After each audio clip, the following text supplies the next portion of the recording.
Hello students. तो आज हम देखने जा रहे हैं दिल्ली यूनिवर्सिटी का जो एमएससी एंट्रेंस का 2015 का पेपर हुआ था उसके फिजिकल केमिस्ट्री के क्वेश्चंस। हम उन क्वेश्चंस को रिवाइज करेंगे, उनके कॉन्सेप्ट्स देखेंगे, उनकी अप्रोच देखेंगे, टू द पॉइंट अप्रोच के क्वेश्चंस को कैसे अप्रोच करते हैं, कैसे उनके टू द पॉइंट आंसर तक हम जाएंगे। तो वो सब चीज़ें आज हम देखेंगे। अभी हमने पीछे क्या देखा था, पीछे हमने 2016 के पेपर का देखा था, ठीक है। तो आपको एंड टाइम पर वैसे ही प्रीवियस ईयर की रिवीजन की जरूरत है, तो वो चीज हम यहाँ पर आपको प्रोवाइड कर रहे हैं, ठीक है। तो अभी हम देखते हैं 2015 के प्रीवियस ईयर क्वेश्चंस का फिजिकल केमिस्ट्री के सॉल्यूशंस। फिजिकल केमिस्ट्री के क्वेश्चंस को सॉल्व करते हैं 2015 ईयर के, जो आपके प्रीवियस ईयर क्वेश्चंस में आपको सॉल्व होने में हेल्प करेगा, है ना। ठीक है, तो हम स्टार्ट करते हैं। ये आज हम करेंगे, आज हम कर रहे हैं DU-MSc के एंट्रेंस टेस्ट का 2015 के फिजिकल केमिस्ट्री का क्वेश्चन पेपर का revision, concept check, concept revise करेंगे, ठीक है। तो सबसे पहले क्वेश्चन उस एग्जाम में आया था, क्या था, of the following nuclides the one most likely to be radioactive. जो गिवन न्यूक्लियाइड्स हैं उनमें से कौन सा रेडियो एक्टिव है, मुझे बताना है कौन सा उसमें से रेडियो एक्टिव है। सो रेडियो एक्टिव वो होगा जो थोड़ा सा अनस्टेबल हो, जो स्टेबिलिटी गेन करे, या जो थोड़े से मतलब फ्रेगमेंटेशंस करे, fragmented products they, alpha particle, beta particle, gamma and ये सब, न्यूट्रिनो, एंटी न्यूट्रिनो, ये सबको एमिट करता हो जो उस टाइप का पार्टिकल। सो ऑप्शंस में देखते हैं क्या है। जैसे मुझे यहाँ ऑप्शन दिख रहा है 14(7N), मुझे ऑप्शन दिख रहा है 14(7N), यानी ये रहा नाइट्रोजन का आइसोटोप। तो ये तो मेरा नाइट्रोजन का 14(7N) स्टेबल आइसोटोप होता है, तो ये तो फ्रेगमेंटेशन नहीं जाएगा, ये रेडियो एक्टिव नहीं जाएगा। 31P15 ये भी स्टेबल है। 6630Zn जिंक का ये भी मोस्ट स्टेबल होता है, तो ये भी मेरे फ्रेगमेंटेशन यानी रेडियो एक्टिव नहीं दिखाएगा। तो यानी एक मुझे यहाँ पर दिख रहा है 146C, कार्बन का 14 वाला आइसोटोप। तो ये हमें पता है कार्बन का क्या होता है, कार्बन का 12 वाला स्टेबल होता है, कार्बन का 12 वाला आइसोटोप स्टेबल होता है।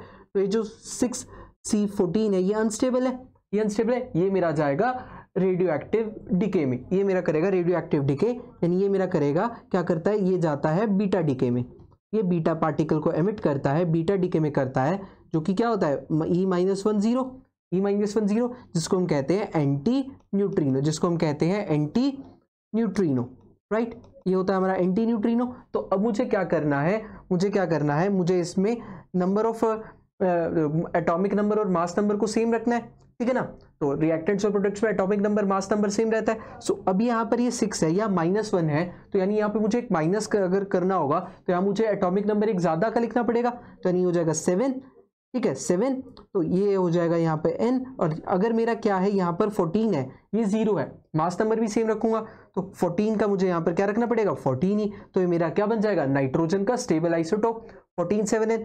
तो यानी ये मेरा जो है ये है रेडियो एक्टिव आइसोटोप, ये मेरा फ्रेगमेंटेशन में जाएगा, डीके में जाएगा, दैट इज रेडियो एक्टिव। तो यानी यहाँ मेरा ये करेक्ट आंसर हो गया, ये हो गया मेरा ए, इसका मेरा करेक्ट आंसर क्या हो गया, ए।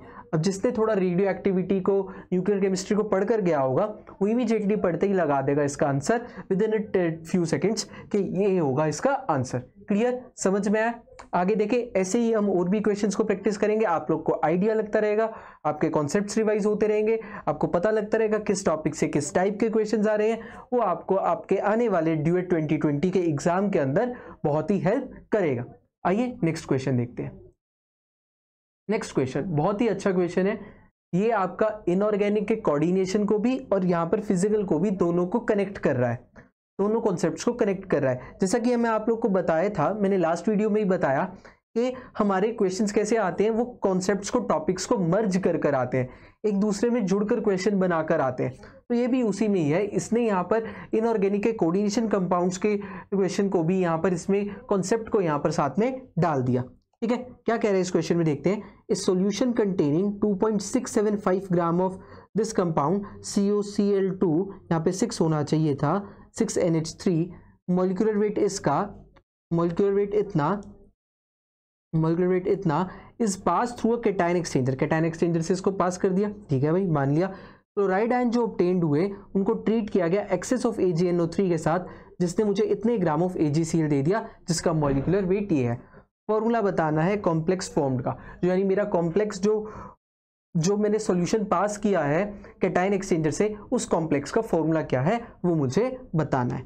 आइए देखते हैं, ठीक है। सबसे पहले हमें क्या दे रखा है, सबसे पहले हमें दे रखा है ये मॉलिक्यूल दे रखा है, ये कंपाउंड दे रखा है, इसका क्या करना है, इस सॉल्यूशन को हमने पास किया किससे, कैटायन एक्सचेंजर से। ग्राम्स में दे रखा है, क्यों डिफिकल्ट करें, मोल्स निकाल लेते हैं इसके, number of moles of COCl2.6NH3, ये मेरा मॉलिक्यूल कंपाउंड दे रखा है, इसके नंबर ऑफ मोल्स निकाल देते हैं। गिवन मास कितना 2.675, मोलर मास कितना 267.5, तो ये मेरा कितना आ जाएगा कैलकुलेट होकर, ये आ जाएगा मेरा 10 की पावर -2 मोल्स, ये मेरा आ जाएगा 10 की पावर -2 मोल्स। ठीक है, अब मुझे क्या किया, इसको कैटायन एक्सचेंजर से पास किया, जो क्लोराइड आयंस निकले उनको एक्सेस ऑफ सिल्वर नाइट्रेट के साथ AgNO3 के साथ ट्रीट किया, राइट। फिर मुझे क्या मिले, इतने ग्राम ऑफ AgCl मिला, कितना मिला, मोल्स में निकाल लेते हैं इसको भी, तो number of moles of AgCl देखे कितने मिले हमें, कितने मिले 4.78, इसका मोलर मास कितना है 143.5, तो ये मेरा कैलकुलेट होकर अप्रॉक्स आएगा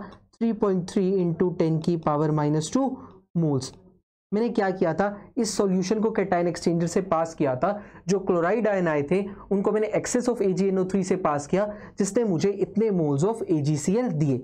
अब अगर मैं इनमें रिलेशन देखूं तो इसकी क्या है 3 टाइम्स है, इसके कितना है 3 टाइम्स है, यानी इससे मेरा क्या मतलब मुझे पता चल रहा है, इससे मुझे क्या पता चल रहा है कि ये कि एक मोल ऑफ इस कंपाउंड के, एक मोल ऑफ COCl2.6NH3 कंपाउंड के एक मोल ऑफ इसने क्या किया होगा, AgCl के 3 मोल्स मिल रहे हैं, यानी इसने 3Cl माइनस दिए होंगे, इसने क्या किया होगा गिव्स 3 मोल्स ऑफ AgCl, ये दे रहा है 3 मोल्स, कैसे दे रहा है, AgNO3 तो मैंने एक्सेस में ट्रीट कराया, ये क्या कर रहा होगा 3 मोल्स ऑफ Cl माइनस दे रहा होगा, 3 moles of Cl minus ions दे रहा होगा, तभी तो उसने Ag एक्सेस ऑफ AgNO3 के साथ में ट्रीट करके 3 मोल्स अप्रॉक्सिमेटली AgCl बना दिया, ठीक है ना। तो इसने क्या किया, इसने 3 moles of Cl minus ions दिए जब मैंने इसको कैटायन एक्सचेंजर से पास किया। तो मेरा इसका क्या एक्सपेक्टेड फॉर्मूला हो सकता है, वो कुछ इस तरीके का हो सकता है, CONH3 का 6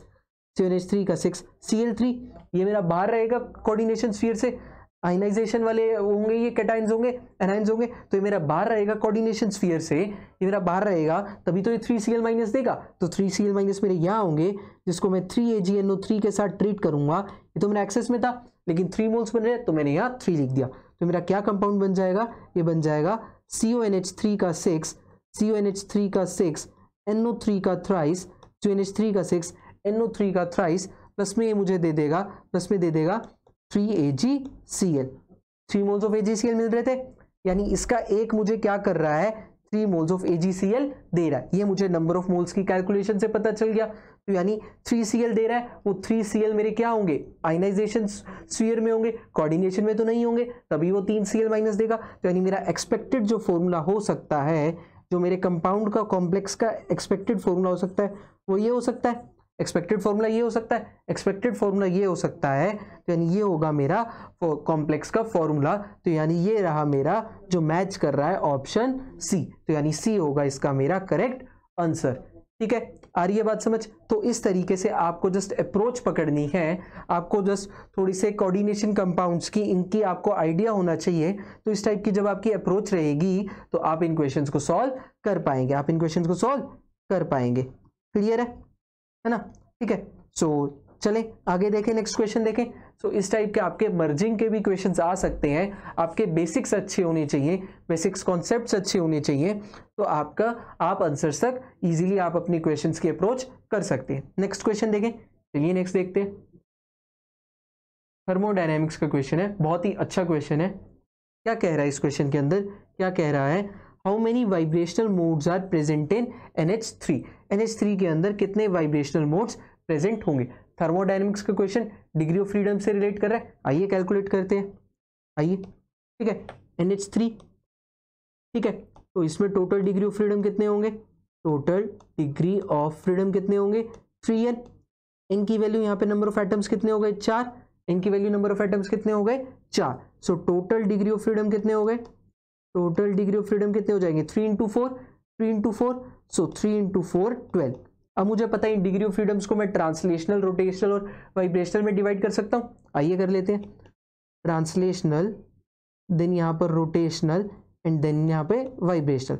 अब मुझे पता है मेरा NH3 क्या है, नॉन लीनियर मॉलिक्यूल, ट्रांसलेशन में तो हमें पता है 3 जाते ही हैं, रोटेशनल में क्या होगा, जैसे कि ये मेरा NH3 मॉलिक्यूल नॉन लीनियर है तो रोटेशनल में भी इसके 3 होंगे, रोटेशनल में भी 3 होंगे, फिर वाइब्रेशनल में क्या बचेगा 3n-6, 3n-6, 3n की वैल्यू क्या है 12, सो 12 - 6 क्या आ जाएगा 6, यानी मेरे यहाँ पर जो वाइब्रेशनल मोड्स कितने निकल के आए 6, तो 6 मेरा यहाँ पर ये रहा ऑप्शन, यानी बी जो है वो मेरा करेक्ट आंसर हो जाएगा। यानी इसका सिमिलरली वाइब्रेशनल मोड्स मेरे कितने आएंगे 6।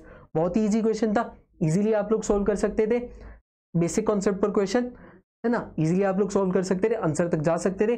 बेसिक्स को हर टॉपिक्स के ओवरव्यू भी आप ले जाएंगे तो भी आपके अगर बेसिक्स अच्छे हैं, अगर आप टॉपिक्स का अपने जो इंपॉर्टेंट चैप्टर्स हैं आपके पेपर के, फिजिकल केमिस्ट्री के, ऑर्गेनिक के, इनऑर्गेनिक के जो इंपॉर्टेंट चैप्टर्स हैं उनका आप ओवरव्यू भी ले जाएंगे और आपके बेसिक्स अच्छे हैं तो आपका एग्जाम डेफिनेटली अच्छा होगा ही होगा।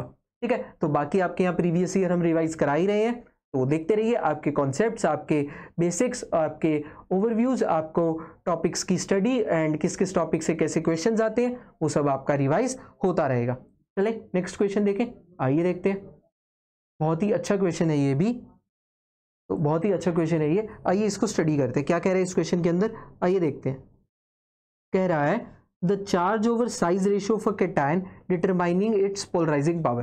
पोलराइजिंग पावर हमें पता है क्या होती है, चार्ज और साइज पर डिपेंड करती है किसी भी कैटायन की, कि उसकी पोलराइज करने की पावर कितनी होगी। फाजान्स रूल्स में हम पढ़ते हैं कि किसी भी कैटायन की एनायन को पोलराइज करने की जो पावर होगी वो उसके चार्ज पर और उसके साइज पर डिपेंड करती है। ठीक है, Which one of the following sequence represent the increasing order of polarizing power of cationic species?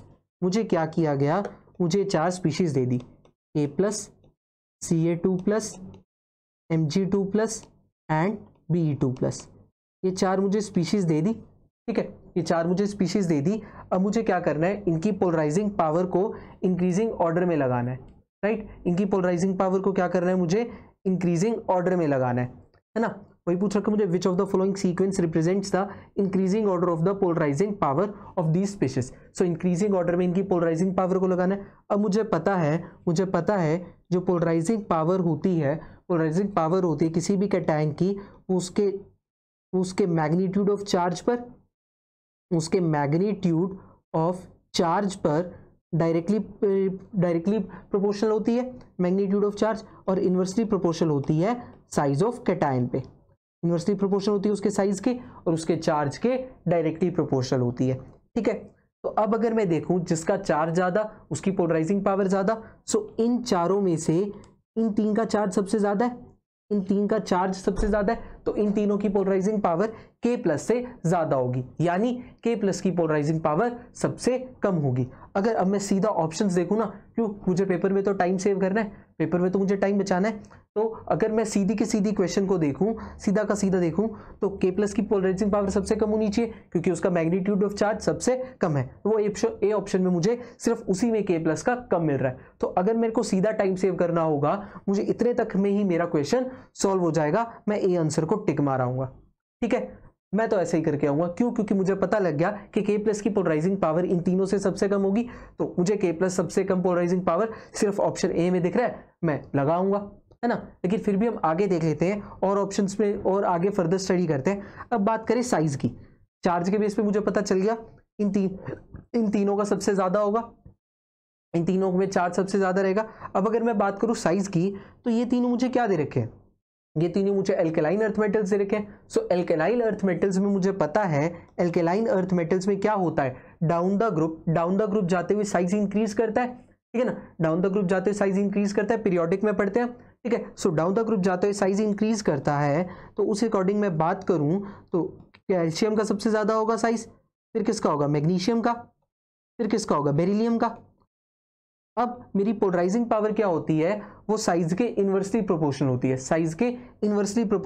है, ठीक है। तो जितना जिसका छोटा साइज उसकी पोलराइजिंग पावर उतनी ज्यादा, तो उस अकॉर्डिंग अगर मैं पोलराइजिंग पावर का रेशियो लगाऊंगा, पोलराइजिंग पावर का ट्रेंड लगाऊंगा, तो क्या आएगा, पहले तो मैग्नीट्यूड वालों को ही लगाना है, चार्ज वालों को ही लगाना है। उन चार्ज वालों में से जिसका चार्ज ज्यादा वो सबसे आगे, अब उन चार्ज वालों में से जिसका साइज सबसे कम उसकी पोलराइजिंग पावर ज्यादा, तो यानी यहां पर मेरा क्या हो जाएगा, बेरिलियम 2+ वाले आगे आने हैं, बेरिलियम का साइज सबसे छोटा है तो इसकी पोलराइजिंग पावर सबसे ज्यादा। फिर मैं बात करूं मैग्नीशियम 2+, फिर मैग्नीशियम 2+ आता है चार्ज में, उसके बाद साइज में, फिर कैल्शियम 2+ एंड एंड में आ जाएगा मेरा K प्लस, ये हो जाएगा मेरा पोलराइजिंग पावर का ट्रेंड, ये हो जाएगा मेरा पोलराइजिंग पावर का ट्रेंड, ठीक है ना। सो इस अकॉर्डिंग अगर मैं इसको इंक्रीजिंग ऑर्डर में सेट करूं तो वहां मुझे क्लियरली मेरा ऑप्शन ए मैच करता मिल रहा है, क्लियरली मुझे मेरा ए ऑप्शन मैच करता मिल रहा है, जो कि हो जाएगा मेरा करेक्ट आंसर। तो आपको जरा सा फाज़ान्स रूल, केमिकल बॉन्डिंग, देखिए यहाँ पर क्या किया, केमिकल बॉन्डिंग का भी यूज कर लिया, ठीक है ना,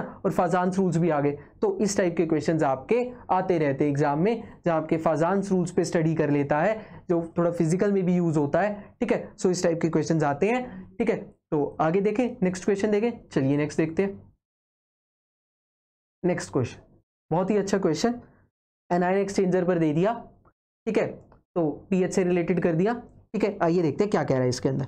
वो कह रहा है capacity of the anion exchanger resin decreases with, ठीक है, इसकी बात कर रहे हैं यहाँ पे, वो बात कर रहे हैं यहाँ पे एनायन एक्सचेंज रेजिन की, एनायन एक्सचेंज रेजिन की, ठीक है। एनायन एक्सचेंज रेजिन में क्या होता है, एनायन एक्सचेंज रेजिन में क्या होता है, एनायन एक्सचेंज रेजिन के अंदर जो भी मेरी सारी साइट्स होती हैं, all sites are positively occupied, सारी की सारी जो मेरी साइट्स होती हैं वो पॉजिटिवली ऑक्यूपाइड होती हैं, पॉजिटिव चार्ज से ऑक्यूपाइड होती हैं, पॉजिटिवली आयन से ऑक्यूपाइड होती हैं। अब क्या होगा, अब क्या होगा, मान लो मैं क्या करता हूं, मैं पीएच को इंक्रीज करता चलता हूं, पीएच को इंक्रीज करता चलूंगा, पीएच मेरा बढ़ता जाएगा, यानी वो किसकी तरफ जाएगा, वो जाएगा पीओएच की तरफ, वो किसकी तरफ हो जाएगा, अप्रोच उसकी, अप्रोच हो जाएगी उसकी पीओएच की तरफ, अप्रोच हो जाएगी पीओएच की तरफ। अप्रोच जब उनकी पीओएच की तरफ हो जाएगी, यानी उसके अंदर OH माइनस आयंस, मेरे रेजिन के अंदर OH माइनस आयंस का अमाउंट, OH माइनस आयंस की कॉन्सेंट्रेशन बढ़ती जाएगी, OH माइनस आयंस का अमाउंट बढ़ता जाएगा, OH माइनस आयंस की कॉन्सेंट्रेशन बढ़ती जाएगी, नेगेटिव आयंस की कॉन्सेंट्रेशन बढ़ती जाएगी। जब इन नेगेटिव आयंस की कॉन्सेंट्रेशन बढ़ने लगेगी तो एनायन एक्सचेंजर की जो कैपेसिटी रहेगी, जो उसकी एबिलिटी रहेगी, कैपेसिटी रहेगी एनायन एक्सचेंजर की, कैपेसिटी ऑफ एनायन एक्सचेंजर वो क्या होने लग जाएगी, डिक्रीज। जब नेगेटिवली चार्ज स्पीशीज बढ़ने लग जाएंगी पीएच बढ़ने से, तो कैपेसिटी ऑफ एनायन एक्सचेंजर क्या होने लग जाएगी, डिक्रीज। तो यानी क्या हो रहा है, मेरी कैपेसिटी जो है एनायन एक्सचेंजर की वो डिक्रीज हो रही है with increase in pH. So increase in pH से मेरी क्या हो रही है, उसकी कैपेसिटी जो है एनायन एक्सचेंज रेजिन की वो डिक्रीज हो रही है। तो ठीक है, तो डिक्रीज किससे हो रही है, इंक्रीज इन पीएच से। तो ये रहा मेरा B option, increase in pH. So आप जब पीएच को इंक्रीज करेंगे तो अब जिसने ये एनायन एक्सचेंज रेजिन या रेजिन्स के बारे में थोड़ा सा पढ़ा होगा वो क्लियरली इस क्वेश्चन तक पहुंच जाएगा कि पीएच बढ़ाने से मेरे OH माइनस की कॉन्सेंट्रेशन बढ़ती है एंड OH माइनस आयंस की कॉन्सेंट्रेशन बढ़ रही है, यानी उसमें क्या हो रहा है, जो उसकी कैटायन एक्सचेंज की कैपेसिटी रहेगी, जो उसकी एबिलिटी रहेगी वो कम होने लग जाएगी। तो B is the correct option. आगे देखें, नेक्स्ट क्वेश्चन देखें। सो इस टाइप के बेसिक्स कॉन्सेप्ट्स पर, बेसिक्स अप्रोच पर आपके क्वेश्चंस आते हैं। आपको थोरोली बेसिक्स कॉन्सेप्ट्स आपके एग्जाम के लिए प्रिपेयर होने चाहिए, तभी आप इन टाइप के क्वेश्चंस को कर पाएंगे, जो कि टाइम टेकिंग भी नहीं है, इजीली सॉल्व होने वाले हैं एंड आपको मार्क्स भी देने वाले हैं, आपकी रैंक बूस्ट करने वाले हैं। बस आपको बेसिक्स कॉन्सेप्ट्स आपके थोरोली आपको स्टडी होने चाहिए, आपके प्रिपेयर होने चाहिए। आइए नेक्स्ट क्वेश्चन देखें। नेक्स्ट क्वेश्चन देखते हैं, बहुत ही इजी क्वेश्चन, थर्मोडायनेमिक्स का, या थर्मोडायनेमिक्स भी यूज कर दी, सॉल्यूशन लिक्विड स्टेट भी यूज कर दिया। तो जिसने इस क्वेश्चन को पढ़ रखा होगा, जिसने इस क्वेश्चन को इन सब को पढ़ रखा होगा या इन टर्म्स को जानता होगा, फॉर्मूले जानता होगा, वो इजीली लगा लेगा। ठीक है, क्या है क्रिटिकल टेम्परेचर। क्रिटिकल टेम्परेचर हम लोग को पता है, क्रिटिकल टेम्परेचर हम लोग को पता है, मैच करना है, क्या करना है इसमें, हमें मैच करना है, इसमें हमें मैच करना है लिस्ट 1 and 2। ठीक है, सिलेक्ट करना है फिर उसके बाद करेक्ट आंसर को। ठीक है, तो सबसे पहले देखिए पहला क्या है, क्रिटिकल टेम्परेचर। ठीक है, TC critical temperature. Critical temperature की सीधी आप लोग को वैल्यू याद होनी चाहिए, जो हम लिक्विड में पढ़ते क्या होती है, 8A/27 RB, 8A/27 RB। यानी ए मेरा किससे मैच कर रहा है, ए मेरा किससे मैच कर रहा है, 4 से। ए मेरा किससे मैच कर रहा है, 4 से। ऑप्शंस में देखें ए और 4 में किसका मैच है, ए से 4 का, बी और डी में, यानी मेरा ए ऑप्शन और सी ऑप्शन कट गए, ए और सी पहले ही हटा दिए। बस मुझे चूज करना है बी और डी में से, ताकि मैं आंसर की तरफ बढ़ता जाऊं। Boils temperature, boils temperature TB, TB की वैल्यू हमें पता है क्या होती है, A/RB, A/RB, यानी बी का होना चाहिए 1, बी का होना चाहिए 1, वो क्लियरली मेरा डी ऑप्शन में जा रहा है। तो 2 से ही मुझे मेरा पता चल गया, बी का होना चाहिए 1, तो यानी मेरा वो क्लियरली मुझे 2 ऑप्शन से ही पता चल गया कि मेरा आंसर क्या होने वाला है, डी। तो जिसको पता चल गया वो इमीडिएटली क्वेश्चन को टिक मारकर आगे चलेगा। फिर भी हम तो पूरा एक बार ही देख लेते हैं, कोई दिक्कत नहीं है। नहीं तो मैं भी अगर एग्जाम में बैठा हूं, मैंने भी दिया है, तो मैं क्या करता, मैं इन 2 ऑप्शन से ही डी ऑप्शन को करेक्ट मारकर आगे चल पड़ता। ठीक है, सो कोई नहीं, हम आगे भी देख लेते हैं। Inversion temperature T I, inversion temperature T I की वैल्यू में पता कितनी होती है, 2a/RB, यानी मेरा सी जो है वो किससे मैच करेगा, 2 से। ठीक है ना, डी ऑप्शन जा रहा है। Reduce temperature, reduce temperature, reduce temperature का फॉर्मूला होता है T/TC। जो आपको टेम्परेचर दे रखा हो उसको क्रिटिकल से डिवाइड कर दीजिए, वो कहलाता है हमारा रिड्यूस टेम्परेचर।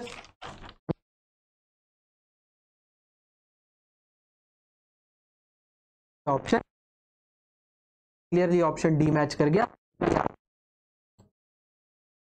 सो ये रहा आपका इसका करेक्ट ऑप्शन, जो कि हो जाएगा डी, रिड्यूस टेम्परेचर T/TC। सो ये आपका मैच कर जाएगा T/TC 3 से, यानी डी का हो जाएगा 3, डी का हो जाएगा 3। तो यानी डी ऑप्शन मेरा यहाँ पर इस क्वेश्चन का मैच कर जाएगा। क्लियरली आप 2 ऑप्शंस को भी देखकर भी आप सीधा का सीधा आंसर लगा सकते थे। तो हमने एक बार चारों भी देख लिए, उससे भी हमारा क्लियर हो गया। 2 ऑप्शन से भी आप कर आंसर लगाकर आप अपना टाइम सेव कर आगे बढ़ सकते थे। सो इस तरीके से हमें अप्रोच करते हुए एग्जाम के अंदर टाइम बचाकर क्वेश्चंस को सॉल्व करना है। नेक्स्ट क्वेश्चन देखें, चलिए नेक्स्ट देखते हैं। बहुत ही अच्छा क्वेश्चन है। क्या कह रहा है इस क्वेश्चन के अंदर, आइए समझते हैं। Which has the maximum value of mean free path, इनमें से किसकी मीन फ्री पाथ की मैक्सिमम वैल्यू होगी। ठीक है, तो सबसे पहले तो मीन फ्री पाथ देखें क्या होता है। Mean free path, mean free path, mean free path, mean free path क्या होता है, जिसको हम लैम्डा से डिनोट करते हैं, क्या होता है, it is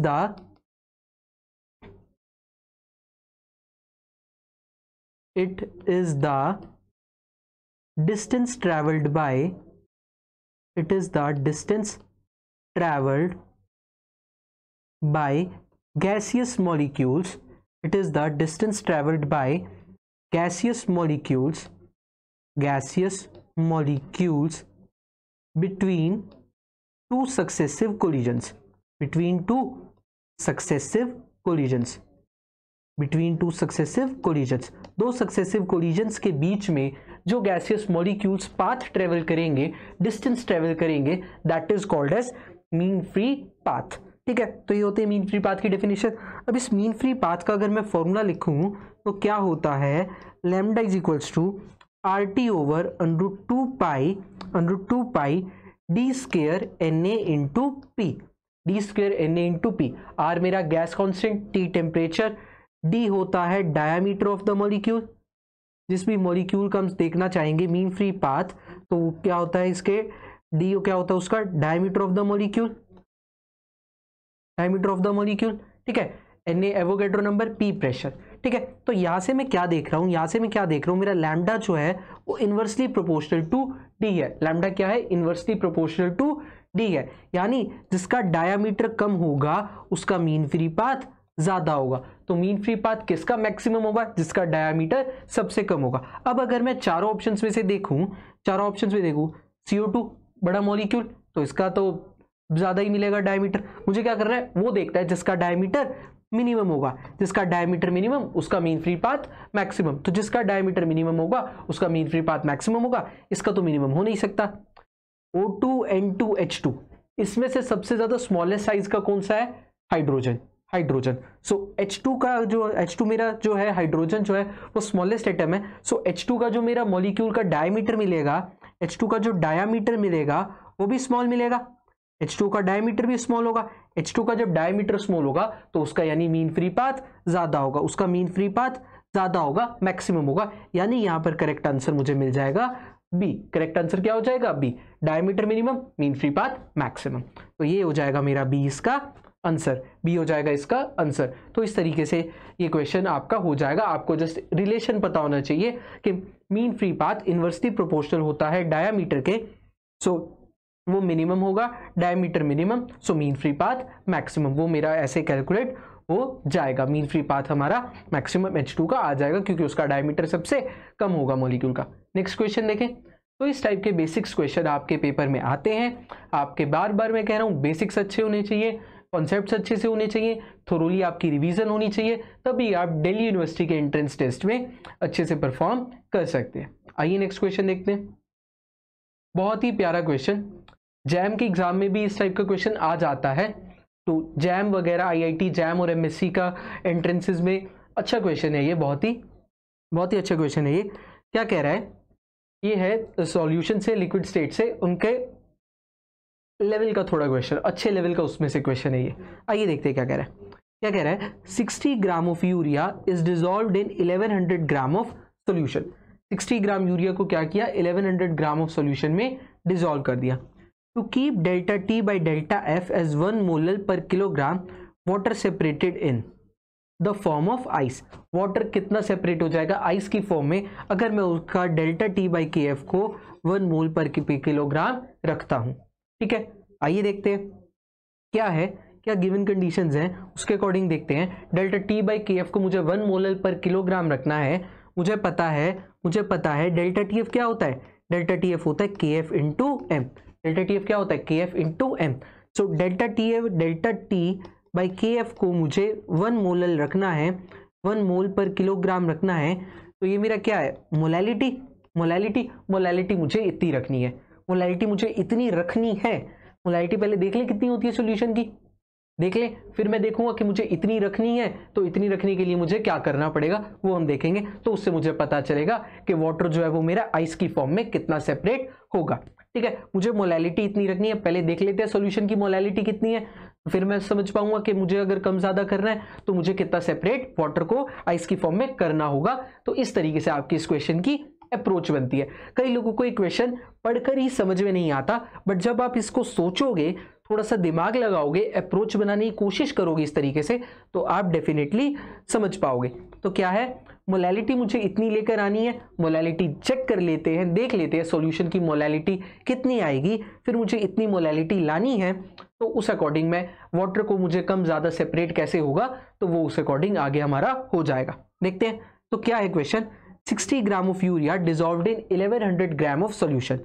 60 gram of urea का मॉलिक्यूलर वेट भी हमें पता है कितना होता है, 60 ग्राम पर मोल, है ना, 60 ग्राम पर मोल। ठीक है, dissolved in 1100 gram of solution, 1100 gram of solution. तो अब अगर यहां पर मैं बात करूं किसकी, मास ऑफ सॉल्वेंट की, यहां पर मैं बात करूं किसकी, मास ऑफ सॉल्वेंट की, तो वो कितना आएगा, सॉल्यूशन में से सॉल्यूट का घटा दूं, सॉल्वेंट का आ जाएगा, तो 1100 माइनस 60 वो मिल देगा मुझे 1040 ग्राम मास ऑफ सॉल्वेंट, जो आ जाएगा ग्राम्स में। अब अगर मैं इसकी मोलैलिटी कैलकुलेट करूं, वो क्या होगी, number of moles of urea divided by mass of solvent in KG, divided by mass of solvent in KG, right, number of moles of urea divided by mass of solvent in KG, है ना। ठीक है, तो इस तरीके से जब मैं कैलकुलेट करूंगा, so number of moles of urea कितने बनेंगे, 60/60, एंड मास ऑफ सॉल्वेंट कितना है, 1040 ग्राम्स। तो किलोग्राम में करने के लिए ऊपर कर दूं मैं 1000 से मल्टीप्लाई, ऐसे ही निकालते रहे मोलैलिटी। तो ये मेरी कितनी आ जाएगी, ये आ जाएगा m, क्या हो जाएगा, m हो जाएगा मेरा 1000 डिवाइडेड बाय 1040। ठीक है, सो इसको जब मैं कैलकुलेट कर आंसर लिखूंगा, तो मेरा m क्या आएगा, m आएगा 0.9615 मोल पर किलोग्राम, इतना मेरा उसका मोलैलिटी आ जाएगी। ठीक है, अब क्या है, ये तो मेरी मोलैलिटी सॉल्यूशन की आई। मुझे क्या करना है, मुझे मोलैलिटी कितनी रखनी है, मुझे रखनी है मोलैलिटी 1 मोलर पर किलोग्राम आई है इतनी। मुझे क्या करना है, मोलैलिटी इंक्रीज करनी है, मोलैलिटी इंक्रीज कैसे होगी, मोलैलिटी का क्या formula, number of moles of solute divided by mass of solvent. अब मुझे क्या करना है, मुझे इसकी मोलैलिटी को इंक्रीज करना है, 0.9615 से क्या करना है, 1 मोलर तक लेके जाना है। मोलैलिटी को इंक्रीज करने क्या करूंगा, मास ऑफ सॉल्वेंट कम होना चाहिए, मास ऑफ सॉल्वेंट डिक्रीज होना चाहिए, वो कम हो जाएगा, मोलैलिटी मेरी बढ़ जाएगी। सो मास ऑफ सॉल्वेंट कैसे कम होगा, यहाँ पर मुझे क्या दे रखा है, यहाँ पर मुझे क्या करना है, मोलैलिटी करनी है 1 मोलर पर किलोग्राम। इसका क्या मतलब, इसका क्या मतलब हुआ, इसका मतलब हुआ कि 1 मोलर मेरा सॉल्यूट रहे, 1 मोलर मेरा सॉल्यूट रहे इन 1000 gram of solvent, in 1000 gram of solvent, 1000 gram of solvent के अंदर मेरा 1 मोलर सॉल्यूट रहे। 1 मोलर सॉल्यूट तो मेरा यहाँ भी है, 1 मोलर सॉल्यूट मेरा यहाँ भी है। वॉल्यूम का फर्क आ रहा है, वॉल्यूम का फर्क आ रहा है। वॉल्यूम का कैसे फर्क आ रहा है, यहाँ पर हमारा वॉल्यूम नहीं, मास का फर्क आ रहा है, mass of solvent, mass of solvent का कैसे फर्क आ रहा है, यहाँ पर मास ऑफ सॉल्वेंट है 1040 ग्राम एंड यहाँ पर मास ऑफ सॉल्वेंट आ रहा है हमारा 1000 ग्राम। तो यानी मुझे इतना कम करना पड़ेगा, 1040 से मुझे 1000 पर ले जाना पड़ेगा, तभी मेरी मोलैलिटी इंक्रीज हो पाएगी। जब मैं 1040 से 1000 पर ले जाऊंगा तो मेरी मोलैलिटी बढ़ जाएगी। तो यानी इनका जो डिफरेंस होगा, इनका जो डिफरेंस होगा किनका, सॉल्वेंट के मास का, इनका डिफरेंस होगा सॉल्वेंट के मास का। तो मेरा जो मास ऑफ सॉल्वेंट का डिफरेंस आएगा, मास ऑफ सॉल्वेंट का जो मेरा डिफरेंस आएगा कितना आएगा, 1040 minus 1000 that will come 40 grams. अगर ये मेरा वाटर सेपरेट हो जाए आइस की फॉर्म में, इतना मेरा सॉल्वेंट वाटर आइस की फॉर्म में सेपरेट हो जाए, इतना मेरा वाटर सॉल्वेंट आइस की फॉर्म में सेपरेट हो जाए, तो मेरा 1000 ग्राम बचेगा मास ऑफ सॉल्वेंट। सॉल्वेंट का मास कितना बचेगा, सॉल्वेंट क्या है, लिक्विड, तो लिक्विड का मास मेरा कितना बचेगा, 1000 ग्राम, है ना। तो अगर मेरा 40 ग्राम मेरा आइस की फॉर्म में सेपरेट हो जाए तो मेरा कितना बचेगा, 1000 ग्राम। यही तो मुझे बताना था यहाँ पे, यही तो मुझे बताना था कि वाटर कितना मेरा सेपरेट होगा आइस की फॉर्म में, अगर मुझे उसकी मोलैलिटी को 1 मोलर पर किलोग्राम करना है। 1 मोलर पर किलोग्राम करना है तो उसके लिए मुझे क्या करना पड़ेगा, वाटर को कुछ ना कुछ सॉल्वेंट को रिमूव करना पड़ेगा, कम करना पड़ेगा। तो इतना मेरा 1040 माइनस 1000 40 ग्राम वाटर अगर मेरा आइस की फॉर्म में सेपरेट हो जाए तो मेरा 1 मोलर पर किलोग्राम आ जाएगा। तो यानी वाटर यहाँ पर जितना सेपरेट होगा वो होगा 40 ग्राम्स, यानी इसका करेक्ट आंसर हो गया ए। का करेक्ट आंसर क्या हो गया, ए। क्लियर, आपको बात समझ में आई। अगर आपको इस टाइप के क्वेश्चन की अप्रोच पता होगी, आपने लिक्विड चैप्टर के, सॉल्यूशन चैप्टर के अच्छे से क्वेश्चन प्रैक्टिस करे होंगे, तभी आप इस टाइप के क्वेश्चंस की अप्रोच को पकड़ पाएंगे, इसको सॉल्व कर पाएंगे। अदरवाइज आप सोचते रह जाएंगे और आपको पेपर में क्वेश्चन छोड़कर ही आना पड़ेगा, या फिर नेगेटिव में आपके मार्क्स आने के चांसेस हो सकते हैं। तो अगर आपको इन टाइप के क्वेश्चन की अप्रोच पता होगी तभी आप कर पाएंगे।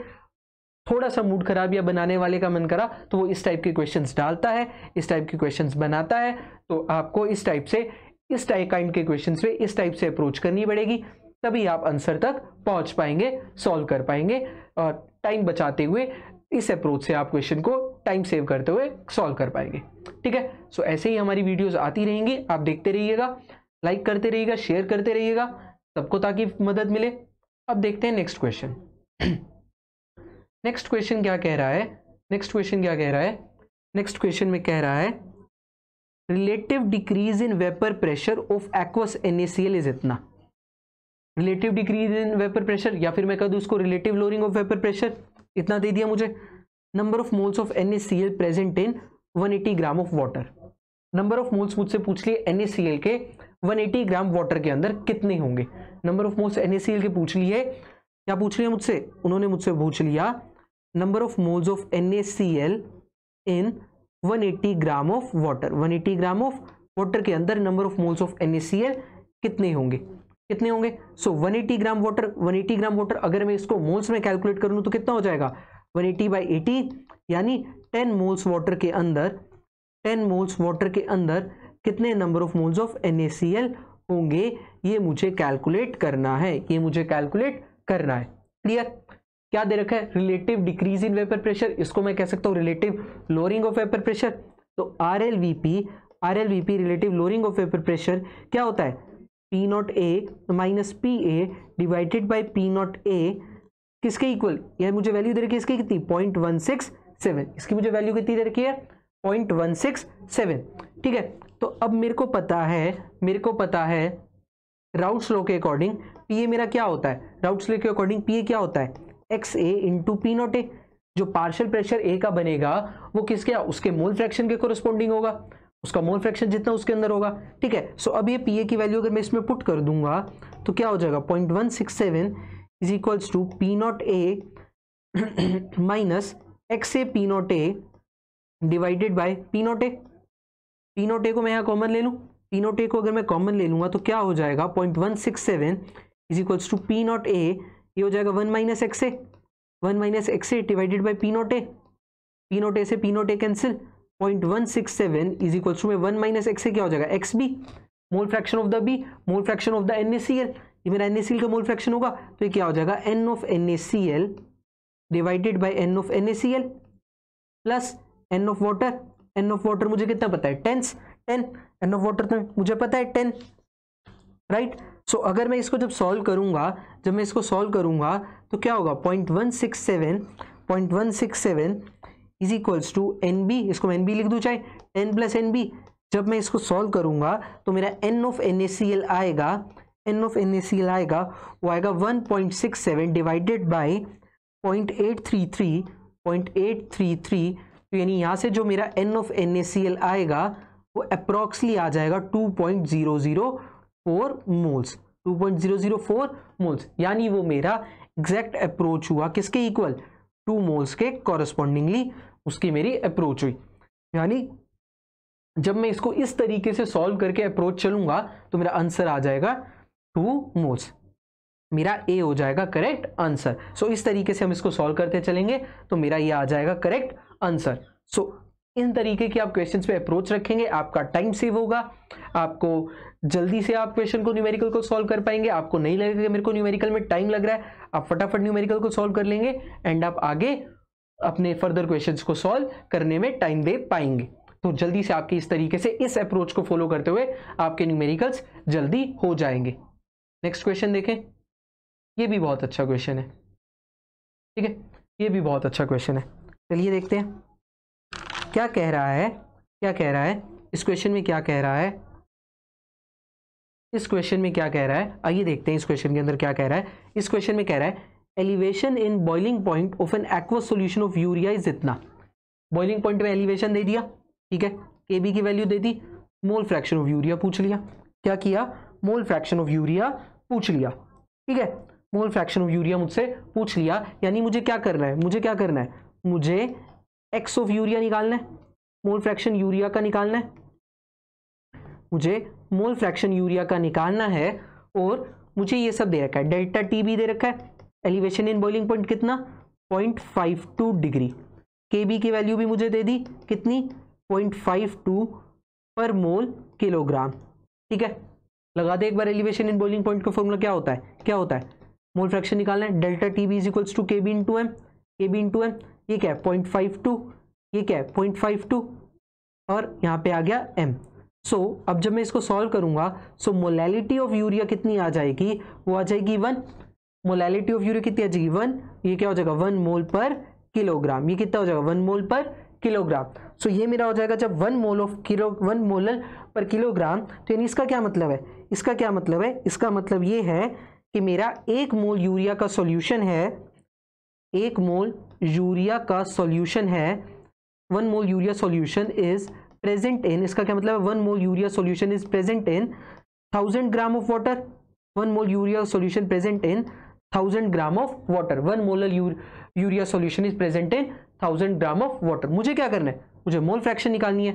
मोल फ्रैक्शन कैसे निकलती है, एक्स यूरिया क्या होगा, number of moles of urea divided by number of moles of urea plus में सॉल्यूशन में साथ में क्या है water, number of moles of water, ये मेरा कैलकुलेट हो जाएगा।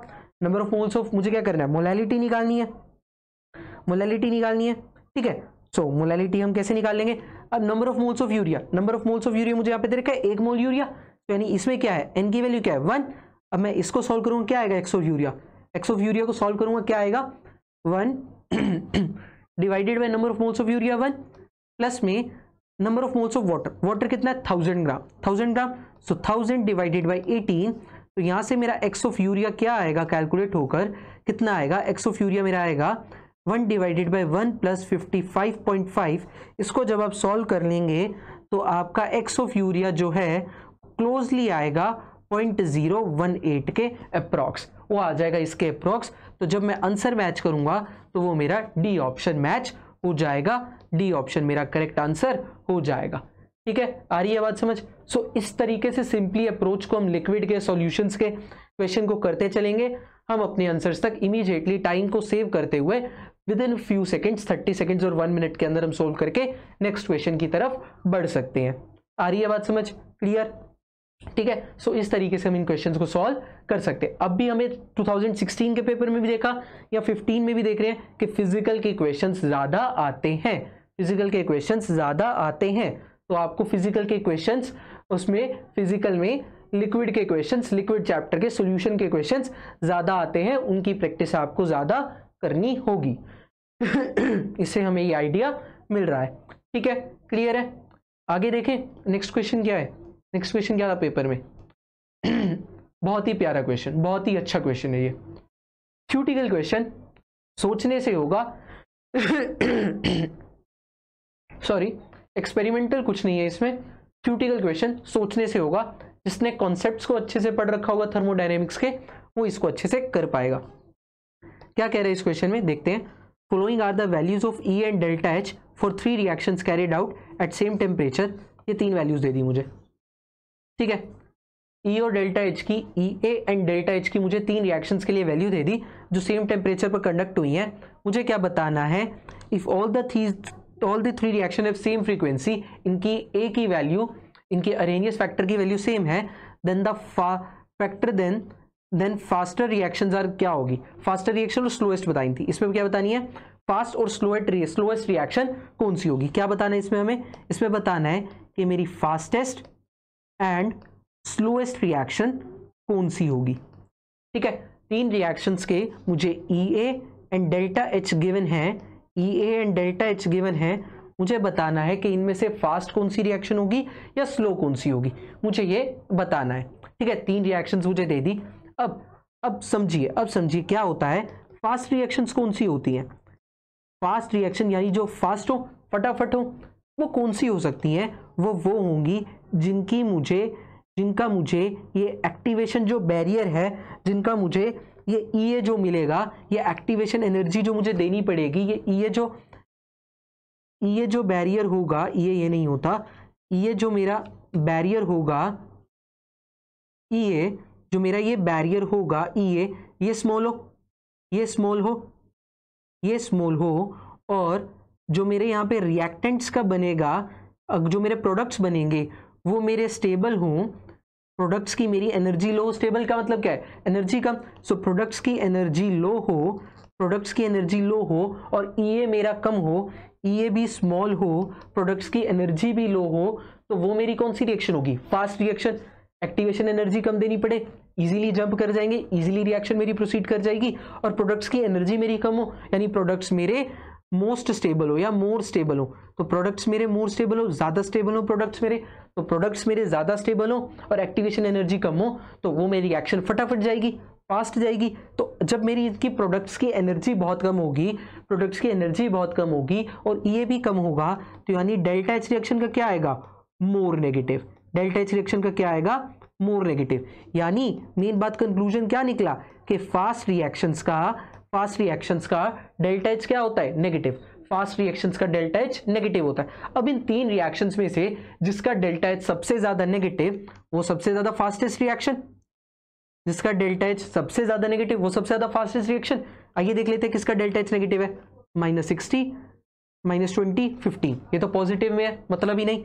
तो यानी फास्ट मेरी कौन सी हो गई, फास्ट मेरी हो गई फर्स्ट रिएक्शन। फास्ट मेरी कौन सी हो गई, फर्स्ट रिएक्शन। अब बात करनी है स्लो की, अब बात करते हैं स्लोएस्ट की। तो स्लोएस्ट मेरी कौन सी होगी, इसका उल्टा, जिनका ई ए मेरा ज्यादा हो, जिनका ई ए भी मेरा ज्यादा हो और मेरा डेल्टा एच भी पॉजिटिव आए, डेल्टा एच भी पॉजिटिव आए, मोर पॉजिटिव आए, ये भी मेरा ज्यादा हो और डेल्टा एच भी मोर पॉजिटिव है, वो मेरी फास्ट रिएक्शन हो जाएंगी। वो मेरी स्लो रिएक्शन हो जाएगी जिनका ई ए भी ज्यादा होगा, एक्टिवेशन एनर्जी भी ज्यादा हो, ज्यादा हमें एनर्जी देनी पड़े, और वो डेल्टा एच भी उनका ज्यादा हो, फास्ट रिएक्शन, वो स्लो रिएक्शन हो जाएंगी। सो डेल्टा एच भी पॉजिटिव हो नहीं जाना चाहिए, स्लो रिएक्शन हो जाएगी। डेल्टा एच पॉजिटिव यानी रिएक्टेंट्स मेरे या प्रोडक्ट्स मेरा यहां कहीं लाई करे, प्रोडक्ट्स की एनर्जी ज्यादा हो, प्रोडक्ट्स की एनर्जी ज्यादा हो, तो मेरा डेल्टा एच पॉजिटिव आएगा। डेल्टा एच पॉजिटिव वाली मेरी क्या हो जाएगी, स्लो रिएक्शन, वो मेरी नहीं जाना चाहेगी, वो मेरी नॉन स्पॉन्टेनियस रिएक्शन होगी, स्पॉन्टेनियस नहीं होगी। तो पॉजिटिव किसका है, थर्ड का। पॉजिटिव किसका है, थर्ड का। तो फास्टेस्ट मेरी हो गई फर्स्ट एंड स्लोएस्ट मेरी हो गई, फास्टेस्ट हो गई मेरी फर्स्ट एंड स्लोएस्ट मेरी हो गई थर्ड। सो ऑप्शन यहाँ पे फास्ट आएगा, फर्स्ट आएगा, ठीक है। तो फास्टेस्ट मेरी हो गई फर्स्ट एंड स्लोएस्ट मेरी हो गई थर्ड। तो यानी यहाँ पर इसका करेक्ट ऑप्शन बनेगा सी, करेक्ट ऑप्शन बनेगा सी। यहाँ पे फर्स्ट आना चाहिए था, सो करेक्ट ऑप्शन मेरा हो जाएगा सी। जो फास्टेस्ट रिएक्शन होगी वो होगी फर्स्ट एंड स्लोएस्ट होगी थर्ड। सो जस्ट आपको, अगर आपने कॉन्सेप्ट पढ़ रखा होगा, आपको ये थर्मोडायनेमिक्स का, आपको ये थोड़ा सा ऑर्गेनिक में भी आइडिया होगा रिएक्शंस का, एनर्जी प्रोफाइल डायग्राम का, तो आप फास्ट और स्लो रिएक्शंस प्रिडिक्ट कर पाएंगे। वही बार बार आपके बेसिक्स अच्छे होने चाहिए, आपको आपके कॉन्सेप्ट्स, आपके टॉपिक्स थोरोली रिवाइज होने चाहिए, तभी आप ड्यूएट 2020 के अंदर अच्छा परफॉर्म कर पाएंगे, अच्छी रैंक ले पाएंगे। क्लियर? तो इस तरीके से आपको अप्रोच रखनी पड़ेगी। आइए नेक्स्ट क्वेश्चन देखते हैं। काइनेटिक्स का क्वेश्चन, इजी क्वेश्चन, काइनेटिक्स के इजी ही आते हैं, तो ये भी एक इजी क्वेश्चन है। आइए देखते हैं क्या कह रहा है इसके अंदर। क्या कह रहा है, for a reaction 2A + B giving products, rate law दे दिया, रेट लॉ मुझे लिख के दे दिया, at the time when T = 1/K concentration of the reactant is. Concentration बतानी है, टाइम दे दिया, मेरे को रेट लॉ भी दे दिया, कर देते हैं सॉल्व, क्या दिक्कत है। क्या दे रखा है, rate law -dA/dt is equals to KA, -dA/dt is equals to KA, यानी यहां पर इसकी वैल्यू है 1, यानी ऑर्डर ऑफ द रिएक्शन कितना है, ऑर्डर ऑफ द रिएक्शन कितना है, रेट लॉ के एक्सप्रेशन से मुझे ऑर्डर पता लगेगा। कभी भी इससे ऑर्डर मत प्रिडिक्ट करना, ये स्टोशियोमेट्री है, दैट इज नॉट ऑर्डर, ये ऑर्डर नहीं होता, that is not order of the reaction, that is stoichiometry, ये स्टोशियोमेट्री है रिएक्शन की, ऑर्डर नहीं होता। ऑर्डर एक्सपेरिमेंटल क्वांटिटी होती है, ऑर्डर को हम एक्सपेरिमेंटली डिटरमाइन कर सकते हैं, ऑर्डर को हम ऐसे डिटरमाइन स्टोशियोमेट्री से डिटरमाइन नहीं कर सकते, ठीक है। So order of the reaction कितना हो गया, 1, ऑर्डर ऑफ द रिएक्शन कितना हो गया, 1। मुझे रेट लॉ के एक्सप्रेशन से पता चल गया कि मेरी फर्स्ट ऑर्डर रिएक्शन है, फर्स्ट ऑर्डर रिएक्शन है, इसका एक्सप्रेशन लिख दूं मैं, concentration versus time expression.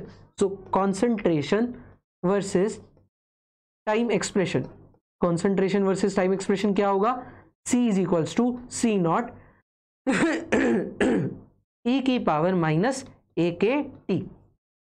C क्या है, लेफ्ट कॉन्सेंट्रेशन, C0 मेरी इनिशियल कॉन्सेंट्रेशन, एंड A मेरा क्या होता है, A क्या होता है, स्टोशियोमेट्री, A क्या होती है, स्टोशियोमेट्री, ठीक है। तो इसको भी देख लेंगे।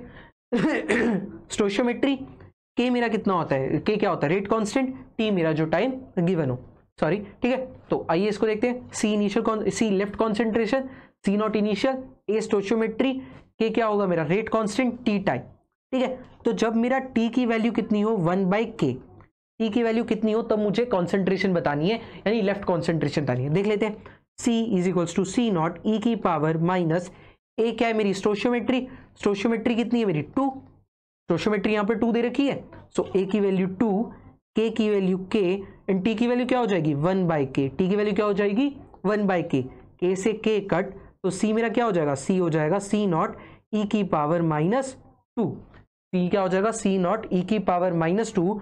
जब मैं इसको डिवाइड ले लूंगा तो हो जाएगा C0/E², C की वैल्यू क्या हो जाएगी C0/E², तो ये आ जाएगा मेरा आंसर, C मेरा ये आ जाएगा मेरा आंसर, ये C जो है मेरा वो हो जाएगा C0/E², तो ये हो जाएगा मेरा आंसर, यानी मेरा आंसर क्या मिल जाएगा, C ऑप्शन मेरा आंसर हो जाएगा। कई लोग क्या गलती करके आएंगे, वो ये A नहीं लगा के आएंगे, क्यों, क्योंकि जनरली हमें क्या बताया जाता है, फॉर्मूला बताया जाता है हमें A is equals to A0 e की पावर -KT। भाई स्टोशियोमेट्री लगती है, पढ़ाने में जनरली हम कर देते हैं इजीली, बाद में बताते भी हैं टीचर्स कि स्टोशियोमेट्री लगानी होती है, स्टार्टिंग से नहीं बताते, या हम बचपन से, हम 11-12 से हम सीधा ही सॉल्व करते आ रहे हैं विदाउट स्टोशियोमेट्री कंसीडरिंग, तो हमसे ये गलती हो जाती है। इस टाइप की मिस्टेक, इस टाइप की गलती आपको पेपर में नहीं करनी है, नहीं तो आपके आते आते क्वेश्चन के भी 2 नंबर 3 नंबर चले जाएंगे, आपको बाद में दुख होगा कि मैं ये गलती क्यों करके आया या आई। सो इस टाइप की चीजें आपको ध्यान रखनी है कि आपको ये गलतियां नहीं करनी, आपको A की वैल्यू स्टोशियोमेट्री जरूर रखनी है। क्लियर? आगे चले, नेक्स्ट क्वेश्चन देखें, आइए। थर्मो इसका काइनेटिक्स का ही बहुत ही अच्छा क्वेश्चन, बहुत ही बढ़िया क्वेश्चन है। आइए देखते हैं क्या कह रहा है इस क्वेश्चन के अंदर। क्या कह रहा है acid hydrolysis of a ester is a first order reaction. Hydrolysis acid hydrolysis first order होती है। के की वैल्यू मुझे दे दी, बहुत ही बढ़िया। V naught V T infinity क्या है, volume of standard NaOH to neutralise acid present at given time. Given time के अंदर जो मेरे को एसिड को न्यूट्रलाइज करने के लिए वॉल्यूम चाहिए स्टैंडर्ड NaOH का, वो दे दिया। अगर एस्टर 50% हाइड्रोलाइज होता है तो कौन सी कंडीशन सेटिस्फाई करेगी, तो कौन सी कंडीशन मेरी सेटिस्फाई करेगी ये बताना है, कौन सी कंडीशन मेरी सेटिस्फाई करेगी। आइए देख लेते हैं। एसिड हाइड्रोलिसिस हो रही है। एसिड हाइड्रोलिसिस कैसी होती है, लिख लेते हैं CH3COC2H5 giving CH3COH plus C2H5OH plus C2H5OH। ठीक है, फर्स्ट ऑर्डर रिएक्शन है। फर्स्ट ऑर्डर वी नोट क्या है, वी नोट है volume of NaOH। V naught क्या है, volume of NaOH to neutralise acid at 0 time पर। ठीक है, to neutralise acid at given time at T is equals to 0। T is equals to 0 पर मुझे NaOH का जो वॉल्यूम चाहिएगा एसिड को न्यूट्रलाइज करने के लिए वो है वी नॉट। वी इन्फिनिटी क्या है, volume of NaOH to neutralise acid at T is equals to infinity, यानी कंप्लीटली जब मेरा एसिड न्यूट्रलाइज हो जाए, सारा मेरा एसिड न्यूट्रलाइज हो जाए। ठीक है, सारा हो जाए। Vt किसी भी टाइम पर, Vt का हो जाएगा volume of NaOH to neutralise acid at given time T, given T time पर, गिवन टाइम T पर किसी भी T टाइम पर जितना मुझे चाहिए होगा हो जाएगा ये। ठीक है, तो अब अगर मैं बात करूं, मुझे निकालना हो, मान लो initial concentration of ester. Initial concentration of ester कितनी होगी, इनिशियल कॉन्सेंट्रेशन उसकी कितनी होगी वॉल्यूम के टर्म्स में। वी नॉट जब मेरा एक जरा सा भी एसिड प्रेजेंट नहीं था, वी इन्फिनिटी जब मेरा सारा एसिड चला गया। एसिड आ कहां से रहा है, एस्टर से, तो जितना मेरा एसिड के लिए वॉल्यूम लगेगा वही मेरा एस्टर का भी होगा, उतना ही मेरा एस्टर का मैं कह सकता हूं। जितना एसिड के लिए लगेगा उतना ही मैं एस्टर के लिए कह सकता हूं। सो अगर मैं इनिशियल कॉन्सेंट्रेशन की बात करूंगा, ये तो मेरी वॉल्यूम्स है, ये तो मेरी वैल्यू है। सो इनिशियल कॉन्सेंट्रेशन मेरी कितनी आ जाएगी इसकी, V infinity minus V naught. V naught जब मेरा बिल्कुल नहीं लगा था, 0 था, कोई एसिड के लिए नहीं था, कोई एस्टर न्यूट्रलाइज नहीं हुआ था, एसिड न्यूट्रलाइज नहीं हुआ था, एस्टर मेरा गया नहीं था हाइड्रोलिसिस में। वी इन्फिनिटी जब मेरा कंप्लीटली एस्टर हाइड्रोलाइज हो गया, कंप्लीटली एसिड मेरा न्यूट्रलाइज हो गया, तो कंप्लीट जितना मेरा एसिड न्यूट्रलाइज होगा उतना ही तो मेरा एस्टर हाइड्रोलाइज हुआ होगा।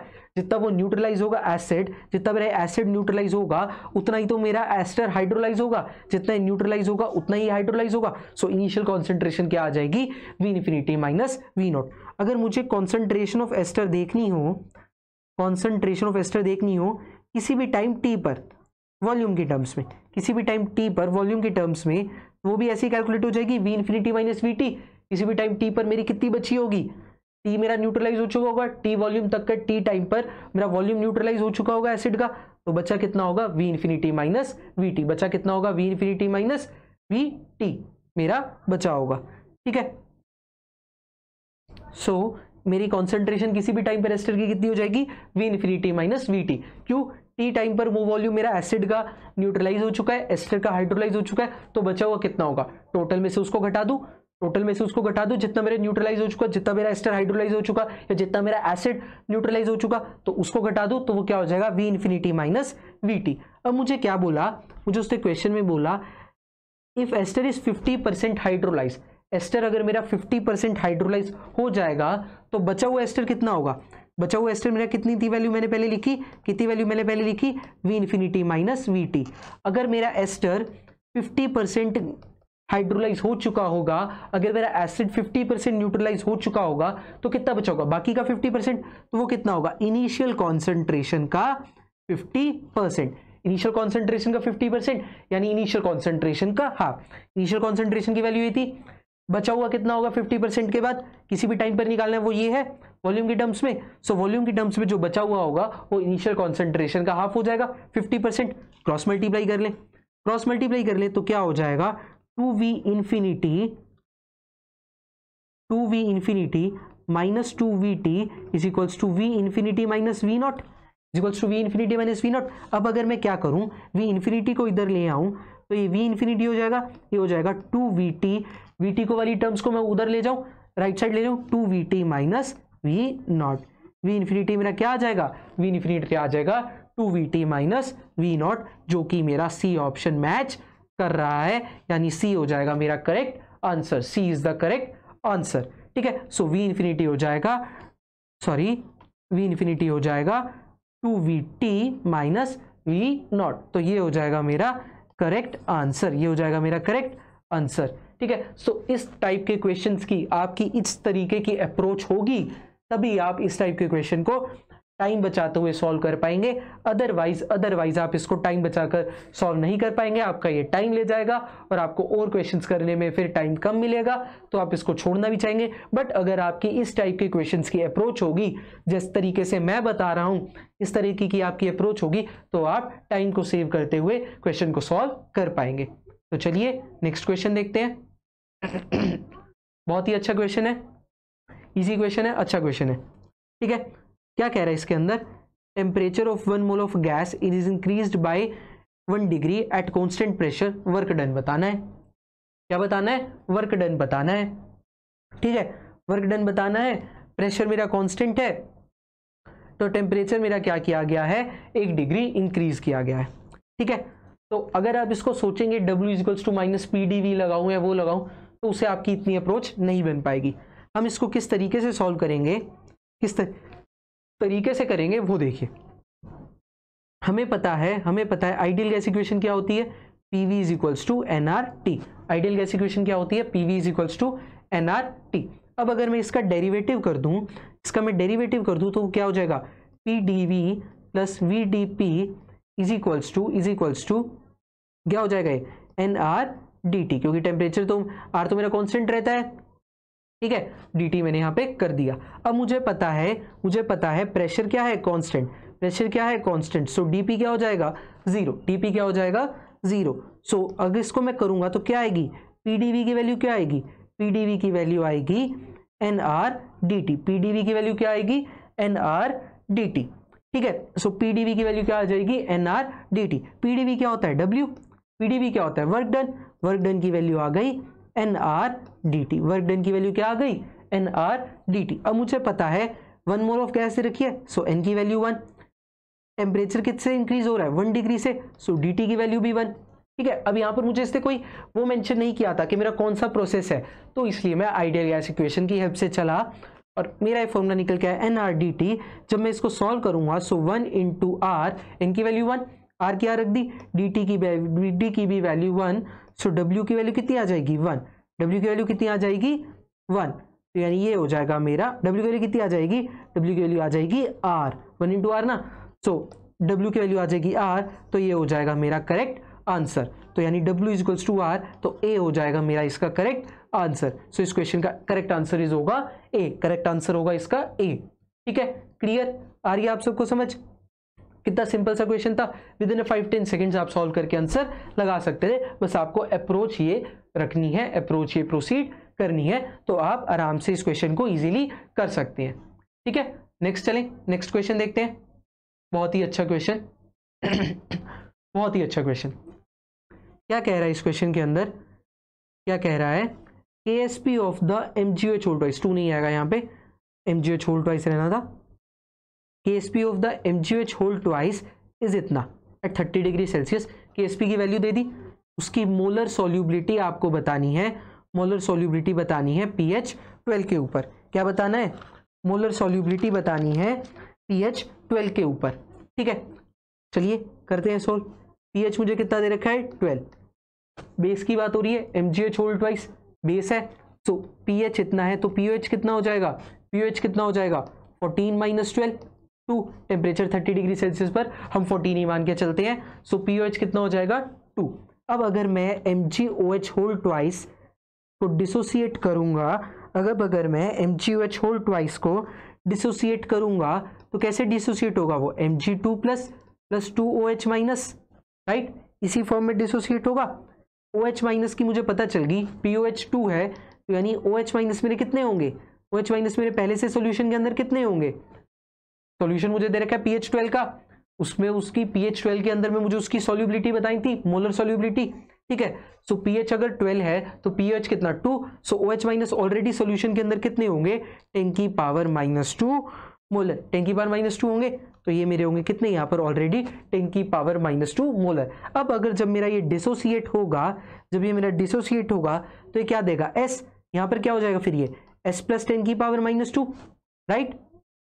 डिसोसिएट होगा तो S देगा ना, सोल्यूबिलिटी S देगा, 10 की पावर -2 तो उसकी सॉल्यूशन की वजह से आ रही है, POH की वजह से आ रही है, तो ये मेरा टोटल कितना हो जाएगा S प्लस 10 की पावर -2। अब अगर मैं इसका KSP लिखूंगा, अब अगर मैं इसका KSP लिखूंगा, मुझे क्या बताना है मोलर सॉल्युबिलिटी, मुझे क्या बताना है मोलर सॉल्युबिलिटी यानी S मुझे कैलकुलेट करना है, सो S को हम कैलकुलेट करेंगे। सो KSP मेरी क्या हो जाएगी, KSP हो जाएगा S इंटू S प्लस 10 की पावर -2, यहाँ पे 2 था, सो 2 मेरा इसके स्क्वायर में आ जाएगा, राइट। KSP का फॉर्मूला हम ऐसे ही डिजाइन करते हैं। सो 2 मेरा स्टोशियोमेट्री थी यहाँ पे, ये ऊपर पावर में आ जाएगी, तो जब मैं इसको सॉल्व करूंगा, जब मैं इसको सॉल्व करूंगा तो KSP मेरा क्या लिख के आएगा, KSP आ जाएगा मेरा S इंटू 10 की पावर -4, S इंटू 10 की पावर -4। क्यों, क्योंकि इस S को मैं इस 10 की पावर -2 के रिस्पेक्ट में निगलेक्ट कर दूंगा, इस S को मैं इस 10 की पावर -2 के रिस्पेक्ट में निगलेक्ट कर दूंगा, तो मेरी ये निकल के आ जाएगा KSP क्या हो जाएगा S इंटू 10 की पावर -4, KSP हो जाएगा S इंटू 10 की पावर -4। KSP की वैल्यू क्या है, KSP की वैल्यू दे रखी है मुझे 1.8 इंटू 10 की पावर -11, 1.8 इंटू 10 की पावर -11 KSP की वैल्यू, ये किसके इक्वल हो जाएगी S इंटू 10 की पावर -4, S इंटू 10 की पावर -4, तो S को जब मैं सॉल्व करूंगा वो आ जाएगा 1.8 इंटू 10 की पावर -7 मोलर। ऐसा आ जाएगा मेरा मोलर सॉल्युबिलिटी कितनी आ जाएगी 1.8 इंटू 10 की पावर -7, तो ये हो जाएगा यानी मेरा आंसर, ये हो जाएगा मेरा D आंसर, तो मेरा D हो जाएगा करेक्ट आंसर। सो इस तरीके से आप इन क्वेश्चंस को अप्रोच करेंगे तो आप आंसर तक पहुंच पाएंगे, मोलर सॉल्युबिलिटी निकाल पाएंगे। बस यहाँ पर पीएच का खेल था, उस पीएच के खेल को आप अगर समझ गए, आपने अप्रोच ठीक लगाई, तो आप आंसर तक पहुंच सकते हैं। तो इससे हमें क्या पता चल रहा है, इससे हमें ये पता चल रहा है कि पेपर के अंदर में आपके बिल्कुल से सिंपल क्वेश्चन नहीं आएंगे, कि बिल्कुल सिंपल सा ही क्वेश्चन दे दिया, जस्ट KSP दे दिया, सॉल्युबिलिटी पूछ ली, नहीं, वो थोड़ा सा उसका लेवल बढ़ाएगा। भाई दिल्ली यूनिवर्सिटी का पेपर है, इतना हल्का तो होगा नहीं कि सिंपल क्वेश्चन पूछ ले, सो थोड़ा सा लेवल वो अप करेगा। सो पीएच वगैरह कॉन्सेप्ट, इस टाइप के कॉन्सेप्ट्स, दो कॉन्सेप्ट्स को मर्ज कर देना या इनऑर्गेनिक और फिजिकल को मिला देना, सो इस टाइप के कॉन्सेप्ट्स आपके मर्ज होकर आते रहेंगे, इस टाइप के क्वेश्चंस आपके आते रहेंगे। तो थोड़ी सी आपकी अगर प्रैक्टिस होगी अच्छी, तो आप अच्छा परफॉर्म कर पाएंगे। ठीक है, क्लियर। तो चलिए आगे देखते हैं नेक्स्ट क्वेश्चन। अच्छा क्वेश्चन है, इलेक्ट्रोकेमिस्ट्री का क्वेश्चन है, इजी क्वेश्चन है। क्या कह रहा है, for the half cell this value of E minus E naught decrease करेगी इंक्रीज करेगी, वो हमें बताना है। ठीक है, तो देख लेते हैं हम देख लेते हैं हाफ सेल मुझे क्या दिया, हाफ सेल मुझे ये दिया। ठीक है, सो इसकी अगर मैं एनोड पे रिएक्शन लिखूंगा, एनोड पर क्या होती है ऑक्सीडेशन, एनोड पर क्या होती है ऑक्सीडेशन, तो जब मैं इसको लिखूंगा तो Cl माइनस मेरा क्या मिलेगा, हाफ Cl2 प्लस इलेक्ट्रॉन, यही लिखी जाएगी मेरी रिएक्शन। ठीक है ना, सेल मेरा यही था हाफ सेल, क्या था Cl माइनस PtCl2, Cl मेरा बाद में दिया गया, ऑक्सीडेशन लिखूंगा मैं इसको। सो एनोड पर लिख दी मैंने ऑक्सीडेशन, जिस तरीके से गिवन था उस तरीके से मैंने उसकी रिएक्शन लिख दी। ठीक है, तो अब ये हो गई मेरी रिएक्शन। अब अगर मैं इस पे नर्स्ट लगाऊंगा, तो क्या हो जाएगी, अब इस पे मैं नर्स्ट इक्वेशन लगाऊंगा, तो नर्स्ट इक्वेशन मेरी क्या आएगी, E is equals to E naught minus RT by NF, N की वैल्यू 1 है, RT by F is equals to E naught minus RT by F log क्या हो जाएगा, हाफ Cl2 तो कुछ बनता नहीं matter, so 1 by Cl minus, मुझे क्या बताना था E माइनस E नॉट। अगर मैं E माइनस E नॉट कर दूंगा, यहाँ पे अगर मैं माइनस भी हटा दूं, पहले इसको लिख लेते हैं, ये क्या हो जाएगा -0.0591 बाई 1 है ना, log of 1 by Cl minus, इस माइनस को अगर मैं हटा लूं तो क्या हो जाएगा मेरा, यहाँ पे ये हो जाएगा E minus E naught is equals to 0.0591 log of Cl minus. अब मैं देखूं इसको, अब अगर मैं इस इक्वेशन को देखूं, जो मेरी कैलकुलेट होकर इक्वेशन आई, ये क्या कह रही है, ये कह रही है अगर मेरा Cl माइनस बढ़ेगा, Cl माइनस बढ़ेगा सो E माइनस ई नॉट भी बढ़ेगा। तो E माइनस ई नॉट की वैल्यू इंक्रीज करेगी with the increase of Cl minus की कंसंट्रेशन से। सो अगर मैं Cl माइनस की कंसंट्रेशन को बढ़ाऊंगा सो E नॉट मेरा increase, E minus E not मेरा इंक्रीज करेगा, E माइनस ई नॉट मेरा इंक्रीज करेगा, E माइनस ई नॉट मेरा इंक्रीज करेगा अगर मैं Cl माइनस की कॉन्सेंट्रेशन को बढ़ाऊंगा। तो Cl माइनस की कॉन्सेंट्रेशन को मैं बढ़ाऊंगा सो E माइनस ई नॉट मेरा इंक्रीज करता चलेगा, यानी यहां पे मेरा करेक्ट आंसर हो गया ए इज द करेक्ट आंसर। बहुत ही सिंपल क्वेश्चन था, बेसिक इक्वेशन नर्स लग रही थी तो लगाएंगे, हम अपने आंसर तक पहुंच जाएंगे। बेसिक कॉन्सेप्ट बार बार कह रहा हूं, बेसिक्स आपके अच्छे होंगे तो रोली आपने रिवीजन कर रखी होगी। I am damn sure you will get a good rank in duet 2020। ठीक है, चलें नेक्स्ट क्वेश्चन देखते हैं। चलिए, इजी क्वेश्चन, अच्छा क्वेश्चन। क्या कह रहा है इस क्वेश्चन के अंदर, क्या कह रहा है, if E not is the 0 point energy of harmonic oscillator जिसकी frequency nu and H is the Planck's constant, then its energy in the n is equals to 2 state will be, then its energy in the n is equals to 2 state will be. ठीक है, तो आइए चलिए solve करते हैं। ई not क्या है, 0 point energy harmonic oscillator की जिसकी फ्रीक्वेंसी है न्यू एंड एच है प्लैंक्स कांस्टेंट। हमें पता है क्या होती है इसकी वैल्यू, क्या होती है इसकी वैल्यू, इसकी ई नॉट की क्या होता है हार्मोनिक ऑसिलेटर में, हार्मोनिक ऑसिलेटर के अंदर ई नॉट की एनर्जी का क्या होती है वैल्यू, वो होती है n plus half H new, n plus half H new, right, n plus half H new. ये क्या होती है, वाइब्रेशनल एनर्जी, ये क्या होती है, vibrational energy of nth vibrational level, vibrational energy of nth vibrational level, ये होती है मेरी vibrational energy of nth vibrational level. अब यहाँ पर E 0 है यानी n की वैल्यू 0 है, तो E 0 मेरा क्या बन जाएगा, 0 plus half H new, 0 plus half H new. मुझे क्या बताना है, n इज इक्वल्स टू 2 के लिए एनर्जी बतानी है, n इज इक्वल्स टू 2 के लिए एनर्जी बतानी है। E2 की वैल्यू क्या हो जाएगी, 2 plus half H new, 2 plus half H new. अगर मैं एच न्यू को अंदर मल्टीप्लाई कर दूं, मैं एच न्यू को अंदर मल्टीप्लाई कर दूं तो क्या हो जाएगा, हाफ एच न्यू प्लस में 2 एच न्यू। अगर मैंने एच न्यू को अंदर मल्टीप्लाई कर दिया तो ये बन जाएगी मेरी term half H new plus में 2 H new. Half H new क्या है, हाफ एच न्यू क्या है मेरा ई नॉट। सो ई टू मेरा क्या हो जाएगा, ई टू मेरा क्या हो जाएगा, ई टू मेरा हो जाएगा E not plus 2 H nu, E two मेरा क्या हो जाएगा, E not plus 2 H nu, यानी ये मेरा आ जाएगा यहाँ पर आंसर। बहुत ही इजी क्वेश्चन, सिंपल सा क्वेश्चन, डी ऑप्शन आपका मैच कर जाएगा, डी हो जाएगा करेक्ट आंसर, डी बन जाएगा हमारा करेक्ट आंसर। तो डी इस तरीके से हमारा हो जाएगा करेक्ट आंसर। सो ये आ जाएगा हमारा आंसर। सिंपल सा क्वेश्चन, बहुत ही इजी क्वेश्चन, स्पेक्ट्रोस्कोपी का with in 5 and 10 second solve होने वाला क्वेश्चन, इजिली जो सोल्व हो जाए उस तरीके का क्वेश्चन। तो इस तरीके से आप आराम से इसके आंसर्स इस तरीके से सॉल्व कर सकते हैं। ठीक है, क्लियर। आगे देखें, नेक्स्ट क्वेश्चन देखें, आइए नेक्स्ट क्वेश्चन देखते हैं। बहुत अच्छा क्वेश्चन है, IR का है क्वेश्चन। ठीक है, आइए देखते हैं क्या कह रहा है क्वेश्चन के अंदर, the molecules which are IR inactive but Raman active. IR inactive हो, रमन एक्टिव हो, सीधी सी बात, हमें पता है IR इनएक्टिव कौन सा होता है, IR इनएक्टिव कौन सा होता है, IR इनएक्टिव वो होता है जिसमें नो परमानेंट डाइपोल मोमेंट हो, नो परमानेंट डाइपोल मोमेंट हो, एंड जिसका डाइपोल मोमेंट चेंज भी ना होता हो, एंड जिसका no change in dipole moment, जिसमें no change in dipole moment with vibration, vibration के साथ जिसका डाइपोल मोमेंट चेंज भी ना होता हो, वो मेरा होगा IR इनएक्टिव, वो होगा IR इनएक्टिव। और रमन एक्टिव कौन सा होगा, जिसका जो पोलराइजेबिलिटी एलिप्सॉइड होता है, जिसका पोलराइजेबिलिटी एलिप्सॉइड होता है, पोलराइजेबिलिटी एलिप्सॉइड वो मेरा चेंज होता हो वाइब्रेशन के साथ, वो मेरा वाइब्रेशन के साथ चेंज होता हो, तो वो मॉलिक्यूल मेरा कहलाता है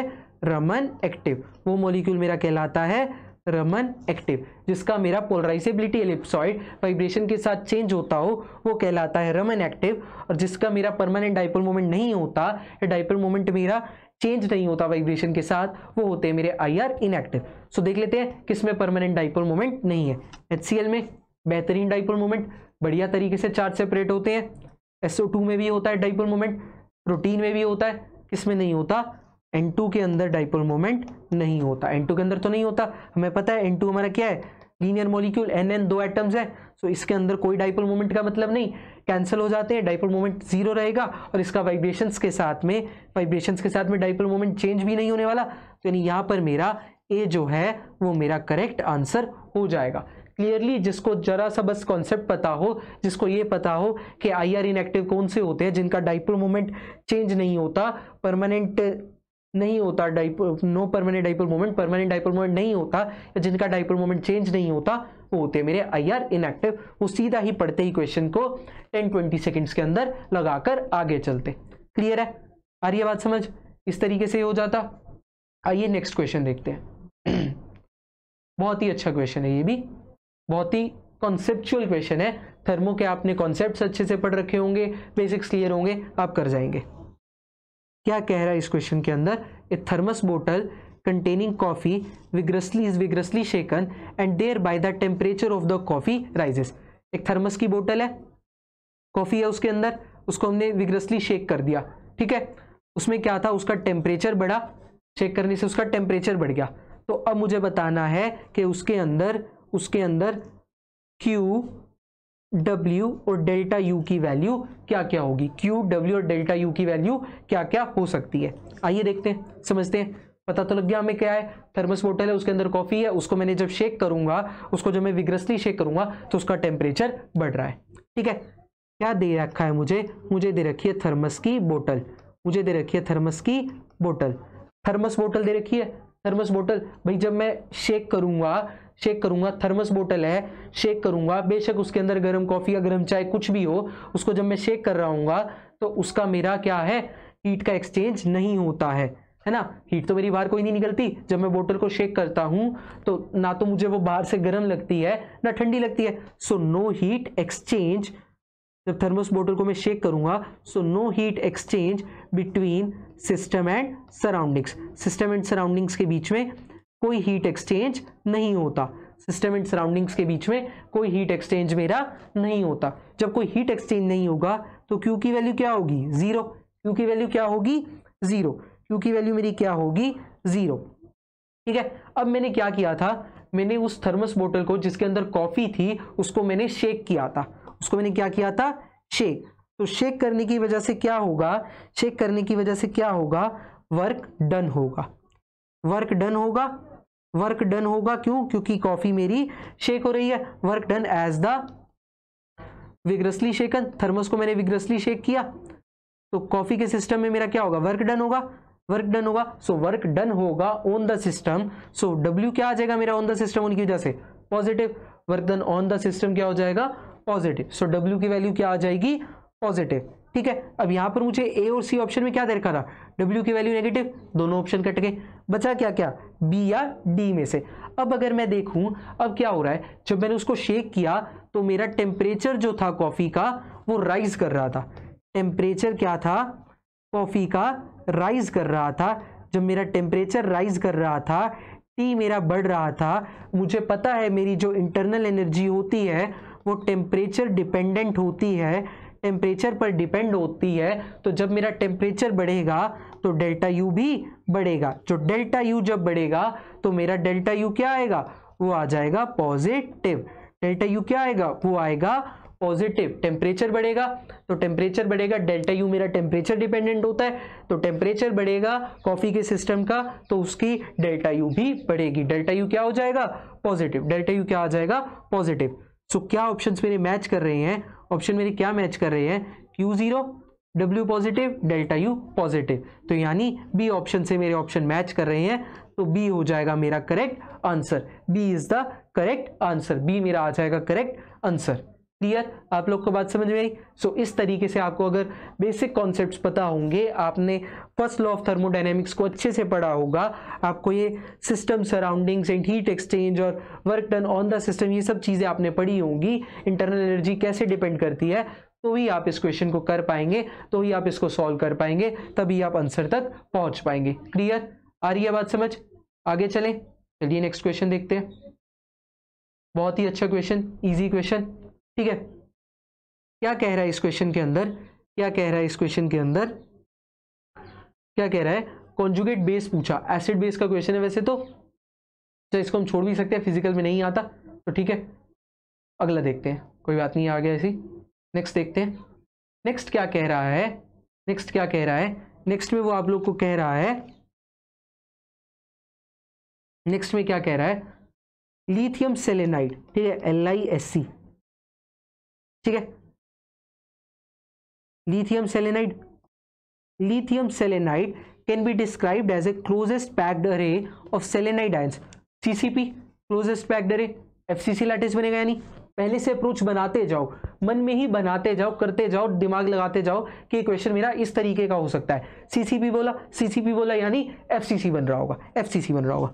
with lithium ions in all the tetrahedral voids, lithium ion कहाँ प्रेजेंट है, सारे के सारे टेट्राहेड्रल वॉइड्स में, मुझे लिथियम सेलेनाइड का फॉर्मूला बताना है, मुझे लिथियम सेलेनाइड का फॉर्मूला बताना है। आइए देखते हैं क्या होगा, क्या होगा, लिथियम सेलेनाइड है जिसमें सेलेनाइड आयन मेरा क्या कर रहा है, closest packed array of the selenide ions है, सेलेनाइड आयन मेरा क्या कर रहा है, CCP अरेंजमेंट कर रहा है, सेलेनाइड आयन मेरा CCP अरेंजमेंट कर रहा है, यानी वो FCC लैटिस में है, यानी वो FCC लैटिस में फॉर्म हो रहा है, FCC लैटिस में है, FCC लैटिस में है, तो यानी वो कहाँ पर प्रेजेंट होगा, होगा 8 cube corners plus 6 face centre में, 8 cube corners plus 6 face centres में। अब अगर मैं इसका कंट्रीब्यूशन कैलकुलेट कर लूंगा, कंट्रीब्यूशन कैलकुलेट कर लूंगा 1/8 × 8 प्लस हाफ × 6, कितने सेलेनियम आयंस हो जाएंगे, 4, मेरे कितने सेलेनियम आयंस आ जाएंगे, 4, तो 4 Sc2 नेगेटिव आयंस हो जाएंगे।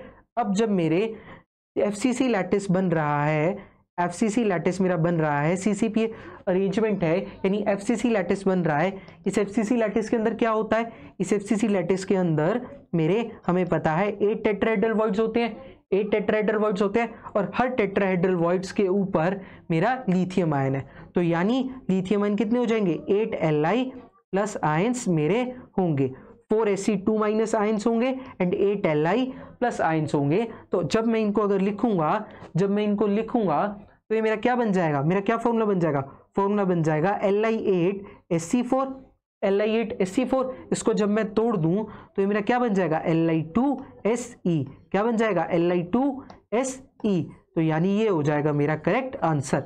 अब ऑप्शंस में देखें, ऑप्शंस में आपको A में भी Li2Se मिल रहा है, B में भी Li2Se मिल रहा है, तो यानी ये दोनों के दोनों मेरे क्या होंगे, करेक्ट आंसर, दोनों के दोनों मेरे क्या होंगे, करेक्ट आंसर। तो जस्ट आपको बेसिक्स पता हो, आपने सॉलिड पढ़ा होगा, सो इस तरीके के आपको अगर अरेंजमेंट बनाने आ जाएंगे तो ये one of the most easiest question है सॉलिड स्टेट का, one of the most easiest question ये आपको मिलेगा सॉलिड स्टेट का, जो हर कोई बच्चा इसको इजीली कर भी पाएगा, इमीडिएटली कर भी पाएगा, one of the most easiest questions in the solid state chapter. तो आइए नेक्स्ट क्वेश्चन देखते हैं, बहुत ही अच्छा क्वेश्चन है ये भी, बहुत ही अच्छा क्वेश्चन है ये भी।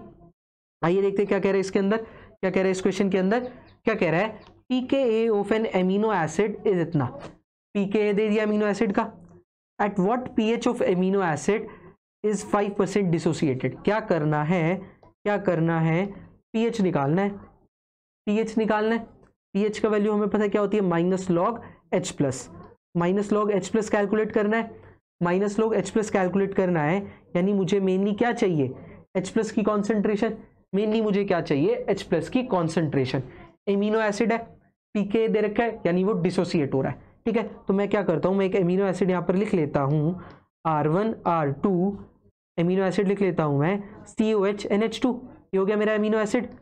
तो ये जब मेरा जाएगा तो कैसे जाएगा, R1 R2 COO minus NH2, ये मेरा इस तरीके से जाएगा, प्लस में H+, प्लस में H+। तो यहाँ पर जब मेरी इसकी कॉन्सेंट्रेशन C होगी, इक्विलिब्रियम देखिए, अब यहाँ का आपका इक्विलिब्रियम का कॉन्सेप्ट लग गए दोनों के, केमिकल का भी आयनिक का भी, pH निकालना है आयनिक का क्वेश्चन, और यहाँ पे क्या दे रखा है, pH निकालना है आयनिक का क्वेश्चन, प्लस में यहाँ पर क्या कर दिया उन्होंने इक्विलिब्रियम का भी यूज करा दिया, आपका केमिकल इक्विलिब्रियम का भी, ठीक है। तो देखते हैं C कॉन्सेंट्रेशन होगी तो ये ब्रेक होगा, कितना होगा, C माइनस सी अल्फा, मुझे क्या चाहिए, H+ की कॉन्सेंट्रेशन, H+ की कॉन्सेंट्रेशन कितनी है, C अल्फा, यानी मुझे मेनली चाहिए C अल्फा, अल्फा मेरे पास है 5% डिसोसिएट था, अल्फा मेरे पास कितना है 5% डिसोसिएट, यानी अल्फा की वैल्यू होगी 0.05। मुझे क्या कैलकुलेट करना है मेनली सी, मुझे क्या कैलकुलेट करना है मेनली सी। तो ठीक है, मुझे क्या दे रखा है, मुझे दे रखा है pKa, मुझे क्या दे रखा है pKa, pKa कितना दे रखा है 9.15। pKa की वैल्यू क्या होती है minus log Ka, minus log Ka कितना 9.15। अब जब आप इसको सॉल्व करेंगे, अब जब आप इसको सॉल्व करेंगे तो Ka आपका कैलकुलेट होकर आएगा, Ka आएगा 7.08 इंटू 10 की पावर माइनस 10। Ka आपका कैलकुलेट होकर कितना आएगा 7.08 इंटू 10 की पावर माइनस 10। ठीक है, Ka आपका इतना आ जाएगा। अब मुझे पता है K को मैं क्या लिख सकता हूं, K को मैं ये लिख सकता हूं C alpha square over 1 minus alpha. K को मैं ये लिख सकता हूं C alpha square over 1 minus alpha. Chemical equilibrium में जब आप K लिखते हैं तो ऐसे ही तो लिखते हैं, ये क्या हो जाता C square alpha square over C minus C alpha, तो C कॉमन लेते तो C alpha square over 1 minus alpha. तो इसमें से जब मैं क्या करूंगा, मैं K की वैल्यू रख दूंगा 7.08 इंटू 10 की पावर माइनस 10। इसको जब मैं सॉल्व करने लगूंगा, तो यहाँ पे C की वैल्यू मुझे निकालनी है, अल्फा की वैल्यू मुझे पता है कितनी 0.05, तो जगह 0.05 का स्क्वायर डिवाइडेड बाय 1 माइनस 0.05 बहुत स्मॉल, इसको हम क्या कर देंगे, इसको कर देंगे हम निग्लेक्ट, इसको कर देंगे निग्लेक्ट। तो C जब यहाँ से कैलकुलेट करेंगे, तो C आपका आएगा 2.6 इंटू 10 की पावर माइनस 7, 2.6 इंटू 10 की पावर माइनस 7। तो C को अल्फा से मल्टीप्लाई कर लीजिएगा तो pH आप कैसे लिख सकते हैं pH क्या था minus log H plus, H plus की वैल्यू क्या है C अल्फा, H प्लस की वैल्यू क्या है C अल्फा। तो यहाँ पे मैं लिख दूँ C अल्फा, C मेरा आ गया। अल्फा मुझे पता है कितना होता है 0.05, अल्फा मुझे पता है कितना है 0.05 है ना, तो 5% है ये, 5% कितना हो जाएगा 0.05। तो जब मैं इसको लिखूंगा C एंड अल्फा को मल्टीप्लाई कर लूंगा, तो जब मैं pH को सॉल्व करूंगा तब आपका pH निकल कर आएगा 7.87। pH कितना निकल कर आएगा 7.87। तो ये आ जाएगा आपका pH, तो यानी ये हो जाएगा आपका करेक्ट आंसर, ये हो जाएगा आपका pH आ जाएगा इतना, तो यानी ये हो जाएगा आपका करेक्ट आंसर 7.87, सिर्फ ये हो जाएगा आपका करेक्ट आंसर। तो इस तरीके से आपको इस क्वेश्चन को अप्रोच करना था। सिमिलरली आपके केमिकल और आयनिक इक्विलिब्रियम के कॉन्सेप्ट्स को जोड़ दिया, उनको मर्ज कर दिया, आपका ये आ गया यहाँ पे। तो केमिकली एंड आयनिक इक्विलिब्रियम के कॉन्सेप्ट्स को मर्ज कर भी क्वेश्चन आते हैं। मैं वही बता रहा हूँ कि सिंपल क्वेश्चन नहीं आता, कॉन्सेप्ट्स मर्ज होकर आपके क्वेश्चन आते हैं, कॉन्सेप्ट्स जुड़कर क्वेश्चन आते हैं। तो इस तरीके की आपको प्रैक्टिस होनी चाहिए। तो चलिए, कॉन्सेप्ट्स मर्ज यानी आपको एक एक टॉपिक, एक एक कॉन्सेप्ट आपका अच्छा होना चाहिए, तभी आप कॉन्सेप्ट्स को मर्ज कर क्वेश्चंस को सॉल्व कर पाएंगे। तो चलिए नेक्स्ट क्वेश्चन देखते हैं, ये भी अच्छा क्वेश्चन है। नेक्स्ट क्वेश्चन क्या कह रहा है इस क्वेश्चन के अंदर, क्या कह रहा है, फॉर द इक्विलिब्रियम इसके NH2CO NH4 this pressure of CO2 इतना एट 100 डिग्री सेल्सियस पे इक्विलिब्रियम कांस्टेंट कैलकुलेट करना है। आइए करते हैं इक्विलिब्रियम कांस्टेंट को कैलकुलेट। कैसे करेंगे, ये मुझे रिएक्शन दे दी NH2C double bond CO NH4 solid equilibrium 2NH3 gas plus CO2 gas, 2NH3 gas plus CO2 gas. ठीक है, तो जब ये मेरा इक्विलिब्रियम प्रोसीड करेगा, ये गैसेज है तो प्रेशर देंगी। जब ये मेरा इक्विलिब्रियम प्रोसीड करेगा तो यहाँ पर तो कुछ नहीं बचेगा, सॉलिड है, कंप्लीटली डिसोसिएट होगा, तो प्रेशर की टर्म्स में यहाँ पर क्या आएगा 2p, प्रेशर की टर्म्स में यहाँ पर क्या आएगा 2p, और यहाँ पर कितना आ जाएगा p, यहाँ पर कितना आ जाएगा p। तो एक से इसके दो बन रहे हैं, तो प्रेशर से कितने बनेंगे 2p, इसके एक से एक बन रहे हैं, इसका कितना बनेगा p। ठीक है, तो जब मैं इसका इक्विलिब्रियम कांस्टेंट kp लिखूंगा तो वो क्या हो जाएगा 2p का स्क्वायर इंटू p, 2p का स्क्वायर, तो ये स्क्वायर आ जाएगा। तो ये मेरी kp की वैल्यू क्या हो जाएगी, kp की वैल्यू हो जाएगी 4p क्यूब, kp की वैल्यू क्या हो जाएगी 4p क्यूब, kp की वैल्यू कितनी हो जाएगी 4p क्यूब। अब मुझे क्या दे रखा है, मुझे दे रखा है प्रेशर ऑफ CO2 180 m, जो क्या है p, जो क्या है मेरा p। So pressure of CO2 180 m जो कि है मेरा p, सो 2p की वैल्यू कितनी हो जाएगी, 2p की वैल्यू क्या होती है, 2p क्या होता है मेरा pressure of ammonia, pressure of NH3 जो मेरा हो जाता 2। सो अब Kp को मैं लिख दूंगा यहाँ पे, Kp मेरा आ रहा है 4p³। सो इसको जब मैं लिख दूंगा तो क्या हो जाएगा, 4p³। p की वैल्यू कितनी है 1, p की वैल्यू कितनी है 1, सो 4 × 1 p³ यानी ATM का क्यूब, तो ये मेरा हो जाएगा 4 ATM का क्यूब, यानी मेरे Kp की वैल्यू कितनी आ जाएगी 4 ATM³। Kp की वैल्यू आ जाएगी 4 ATM³, यानी ये रहा मेरा सी ऑप्शन, सी हो जाएगा इसका आंसर। Kp की वैल्यू कितनी हो गई 4 ATM³, सी हो गया मेरा आंसर।